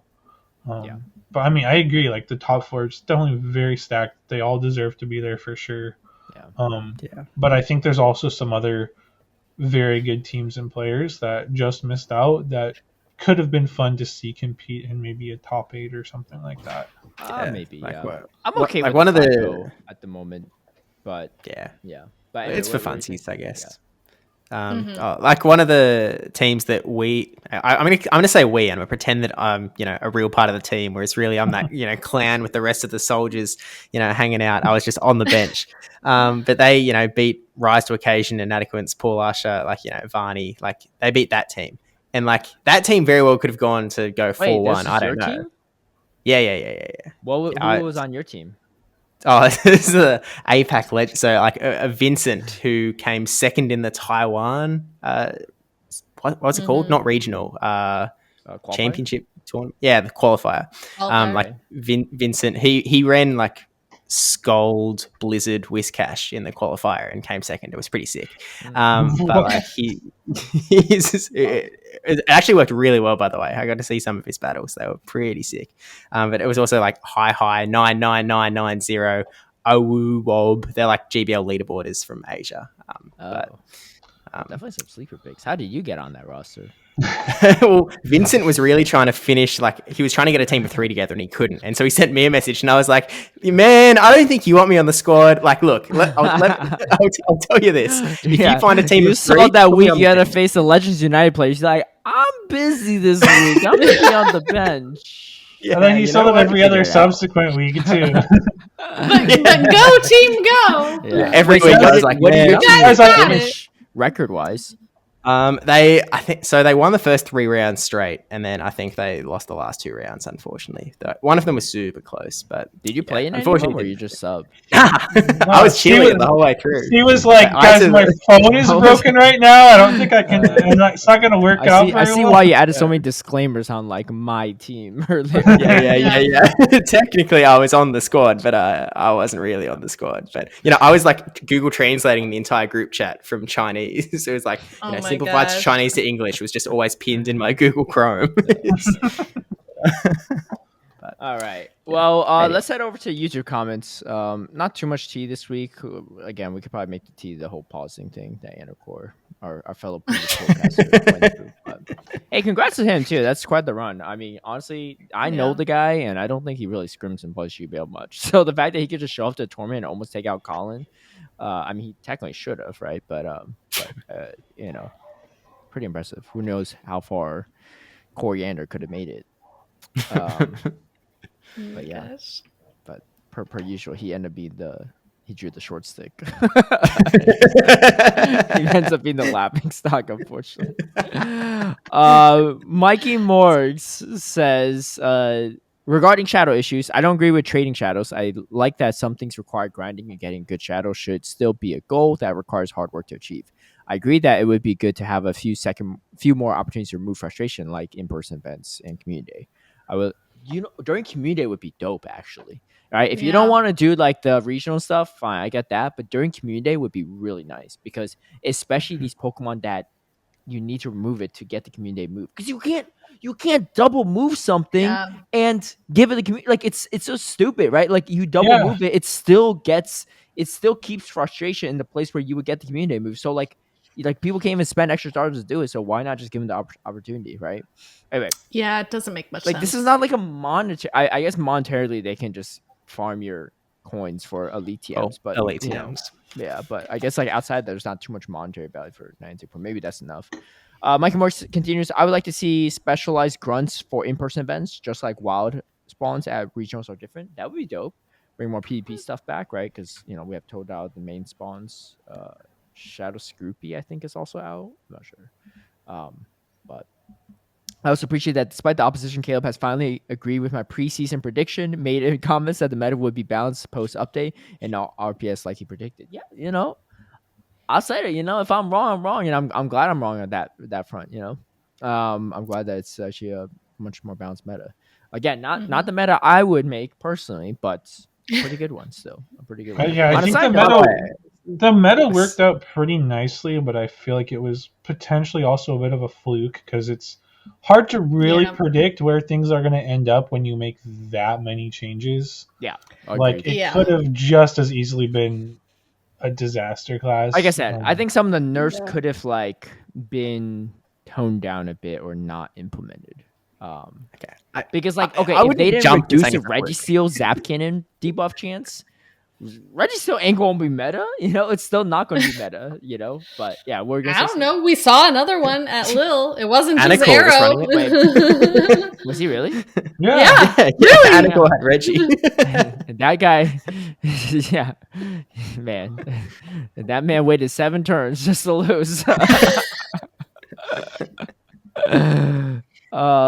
Anyway, Michael Morzella continues. On a side note, I listen every week and it feels like there's a volume discrepancy between the members' sound. When I have the podcast playing through my speakers in my car, I need to turn the volume right up to hear Tristan and Caleb, but Kaz nearly blows my eardrums at the same volume. Steve doesn't talk as much, but he's closer to Kaz. Volume Tristan. Unsure. Yeah, I will do my best. Unsure if we're this way to balance post production. Yeah, that's on me. Right? It's on me. But so the difficult part is, this is why it's like much harder with 4 hosts, is that the mics are different and the volumes are different. So I can only bump up. Like, the problem is I can only bump up certain people's volumes so high, because there's like a limit. So I think like Tristan is like literally at the limit. But also like I'm gonna bump it to like the general volume level is like about similar, but sometimes I'm a little off on that. Especially if someone talks louder because they get excited, then like there's no way I could go into every excited moment, like bump it down, right? That's like way too many timestamps for me to like revisit. But all that's to say is it's on me, and I'll do my best to make it a little bit better. Something I also noticed because I listen to it in the car as well for like, when I'm stuck in traffic and just for quality assurance. And I have my volume cranked all the way to the max. Like, it literally says, it doesn't even say a volume number. It literally says max on the volume thing. So I knew that last week I definitely screwed up somewhere because like it's way too, like it has to be way too loud to hear in the car, right? Obviously, if Oh you're my wearing gosh. headphones and stuff in your quiet environment, like your noise canceling headphones, whatever, it's probably fine. But yeah, no, that's my bay. But hey, I appreciate you though for one providing the feedback and two for still being a loyal listener, even though the audio issues are stuff AF. Yes, thank you for putting up with us. Yeah. Greasy Cuisine says, yes, I knew about the Spanish birds, LMAO, but to be fair, I learned from a YouTube video, but that was also when I was a kid over 10 years ago. Exactly. Over 10 years I didn't see ago. that YouTube video. What do you want me to do? Use your If Greasy brain. Cuisine didn't see that YouTube video, do you think Greasy Cuisine would be commenting 10 years later and be like, I knew that too? He'd be like, man, I didn't know that either, right? Yeah. That's why he said to be fair. Caleb, I have known this since the game came to the probably United saw a States YouTube video in too, 1998. YouTube video in 1998. I did not even know Spanish back then. I didn't even know how to say hola. Either. Right? Man. But how did you know? 1998. Wait, if you didn't know Spanish, how did you know the 1, 2, 3? I read about it in the Pokédex that my parents got me for Christmas. See, this is why your Kaz's corner is not Caleb's corner. This is why. Can you imagine if we had wrote up that whole Caleb's paragraph corner for a against Gling week? and Mass and got it still wrong? Wait, what? Caleb's corner would just be all of us being like, yeah, we know. Come on now. I'll find some obscure facts. All right. Caleb's corner would be like, you guys want to make another bet? No, my thing would be like torturous. It'd be like, this Pokemon weighs 7.2 kilograms in the Pokedex. No. Oh my god. And it lives in habitable environments. Which Pokemon is? A habitable environment. Greasy Cuisine continues. As for Dynamax and Gigantamax, I think the biggest issue is that it's currently missing that X Factor element that makes you want to care about it. Like Megas, when they released, seemed money grabby and no one saw a point to it. Now with all my Mega 3 Pokemon, I'm able to get enough Candy XL to max out the Spotlight Hour Pokemon. D Max and G Max need that element. Yes, I agree. Very good point. Yeah, because Megas also felt pretty pointless, and then I remember when they brought him into raids after they reworked it. I remember seeing on Twitter like Inadequates had like maxed out his energy. She's like 9,999 for the Latios and Latios, and honestly, when I was looking at it, I didn't really follow on what was going on because it was when I was recording with Zionic and we weren't recording as often, so I didn't keep up with the daily in-game news. I was like, why does Inadequates have so much energy? Like, what's the point? Like, I actually didn't understand too. But that's the kind of excitement you need, right? For viewers to realize and actually want to rate. Yeah. Right? That's but also like the Megas, like the XL is probably the Candy Boost is probably the most helpful, but like the boost in raids is also useful as well, and like Dynamax Gigantamax has like no extra value outside of their closed loop. Yeah. Especially since we can't, like, it doesn't cross-pollinate, Like, we just had that Q&A where it's like, Dynamax Pokemon cannot Gigantamax, even if they have a Gigantamax form. And Pokemon that you had before also can't Dynamax. So even though they're eligible for it now, like, it's just really frustrating that, like, there's this whole other thing we're supposed to do and we don't even know why. Yeah. Just so you can do more. Yay. Because they're big. What do you mean? Justin Kimu says, that was a funny episode. Appreciate the laughs. I didn't make the connection with regard to the Spanish birds either, Caleb. So, yeah. Oh, you have a supporter. One of the 15%. I know is a veterinarian too, so he knows about an animal or two. It's not What?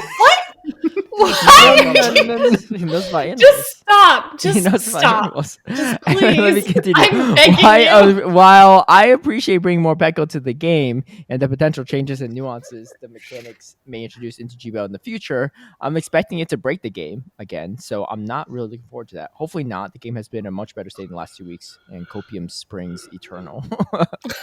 Well, it looks like at least for the most part, Morpeko doesn't seem too bad, but I've only played 1 day of set, Yeah. so I'm not sure. There are some things that we were just talking about earlier that make it sound a It's little clunky wonky, though.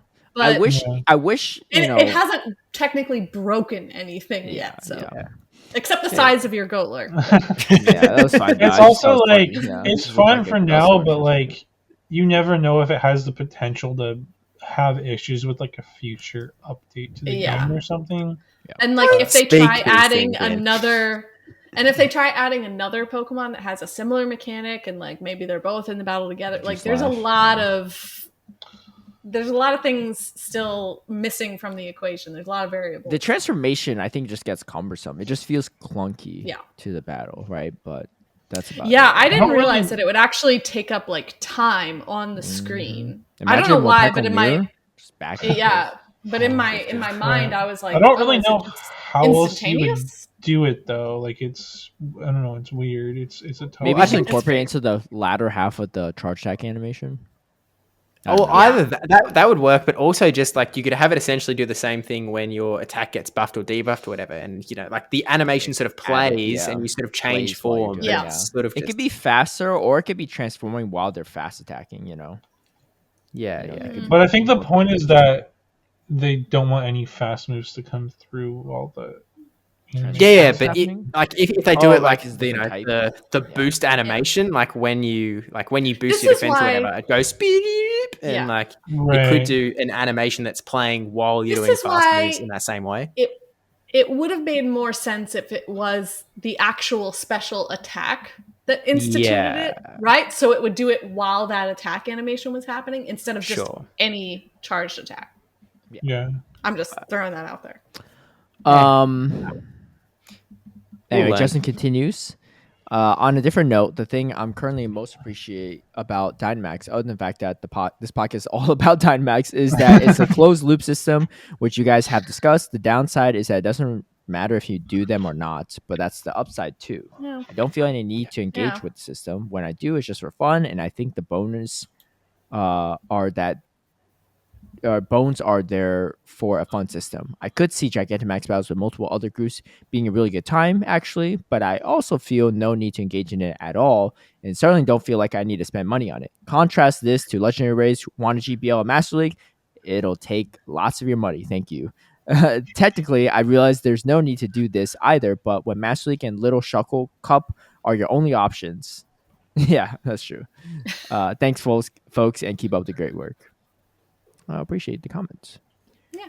No, that's true. I don't necessarily feel like I'm missing anything by not doing as much Dynamax as someone like Steve. Yeah, which is how I felt too when Megas first came out. I just ignored the feature because I was like, what's the point?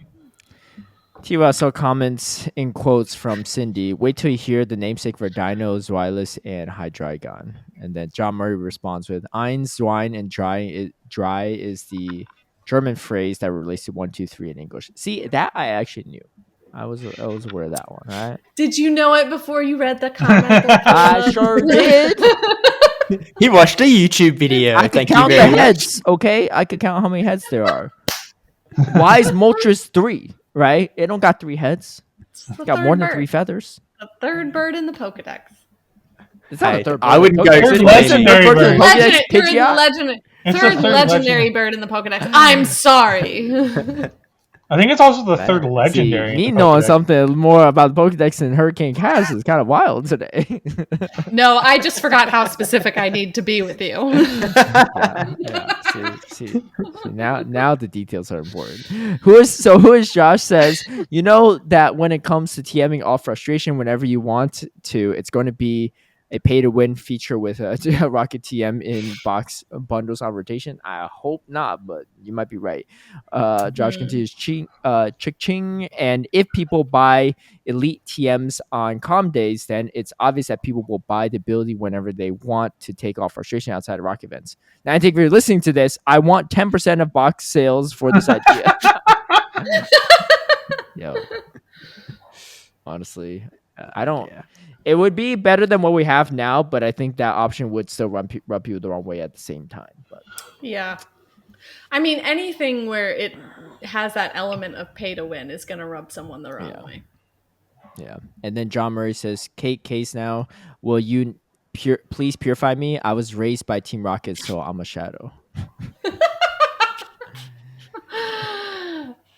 I mean, do I have enough resources? Yeah. No, there's only one of you. No, you need don't have any multiple candy. John Murray candy to do it. I know, right? Like, I need all the other John Murrays. Better start catching. That'll do it for us this week. So best of luck on Gigantamax Max battles. We will keep you all updated on how that goes. And yeah, good luck on facing the Morpeko. When's the next Play Pokemon event? Steve will be there. Gdansk. Yeah. Oh, it's I'll be Gdansk? there. Okay. So, yeah. So Oh, I'll so see everyone there before then. Nothing week in and a half. Latam? Nah. No, that's. I think that's part of why that unified stream is this upcoming weekend. Yeah. Good call.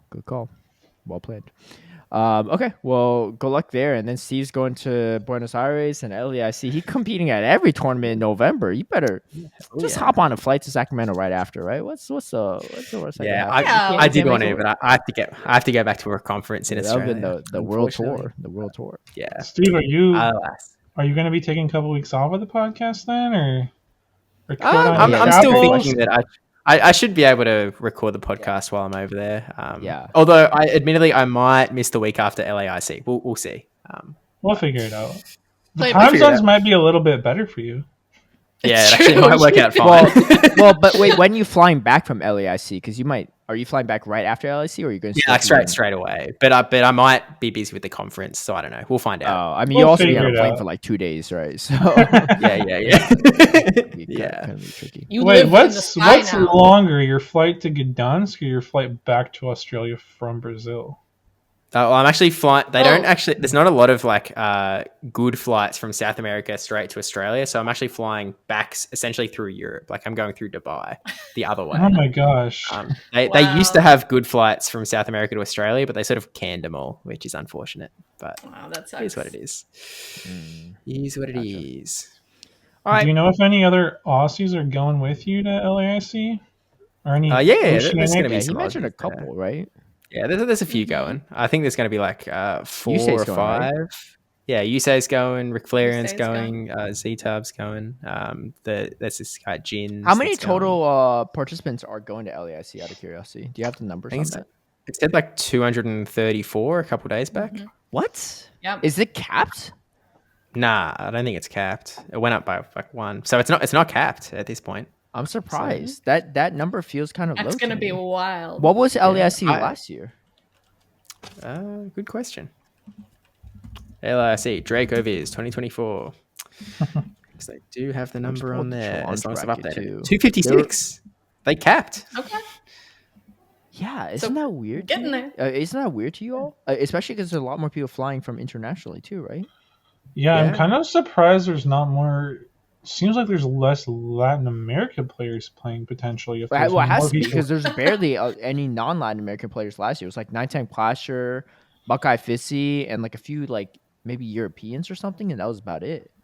I wouldn't we even do think have of a the few travel- Europeans. It was literally just what's his name, Savage Boy. We do have the Yeah. travel awards that have helped a Right. few people. Well, yeah, Yeah. so that's what I'm saying. So That's it's the even point. less Like Latin, there's right? like there's more non-Latam players traveling because it's everyone with a travel award, but there's also other people that don't have the travel award Yeah. that are trying to compete for the next travel award. Or just competing in general, but Right, because I think I saw like Arrow and Dune are both going, for example, and neither of them have the travel award. And I know there's other people like Yeah. that. I think Tomahawk might be going. Steve's going. So like, yeah, there's definitely a lot more people coming in for it, but if it's not capped, that means there's less interest from I'm the really Latin curious. community, I guess. If anyone from LATAM or has info on this can comment and let us know why. I'd be very curious to see why there's less participation, because they capped out last year, but there were also a lot of no-shows. But still, like they still cap, right? There are people that are like signing up for it. I'm really curious why that's not the case for this year. I mean, Yeah, actually, I'm surprised that that's even like if it's not like player interest, that like people from the other games haven't signed up to get the competitor swag. Like that's what usually Right. happens at ICs. Yes, but I think LAC is a little bit different because there isn't a Pokemon Center there. So right, but Steve LAIC, meant like the competitor swag. I mean, I the competitor swag. Well, people, yeah. But what I'm saying is like people usually get the competitor swag because they run out of spectator tickets and they still want to spectate, right? I think like there's probably less people within at least like NA in Europe going just to LAC just to spectate, right? Is my Sure. guess. Okay. But I don't know what the spectator culture is within LATAM, so but Right. I mean, I mean, whatever it it's is, it seems also- like it's not as I don't know. I'm really like curious why the numbers are actually. I mean, we're that still, low, what, but- is it 3 more weeks till LAIC? 4 more weeks? Yeah, We're still a few but- weeks out, so like maybe we'll see some more last minute numbers jumping up. I don't know. Maybe. I don't know Maybe. though. I mean, because LATAM too, they're like I think the flights are not cheap going from country to through multiple countries, right? So it's not like a last second like flight they could easily get. I think, but I don't know. Yeah. Anyway, we'll We'll see find how out that goes. Next time. Yeah. But anyway, we'll catch you all next week, and I'll catch you all later.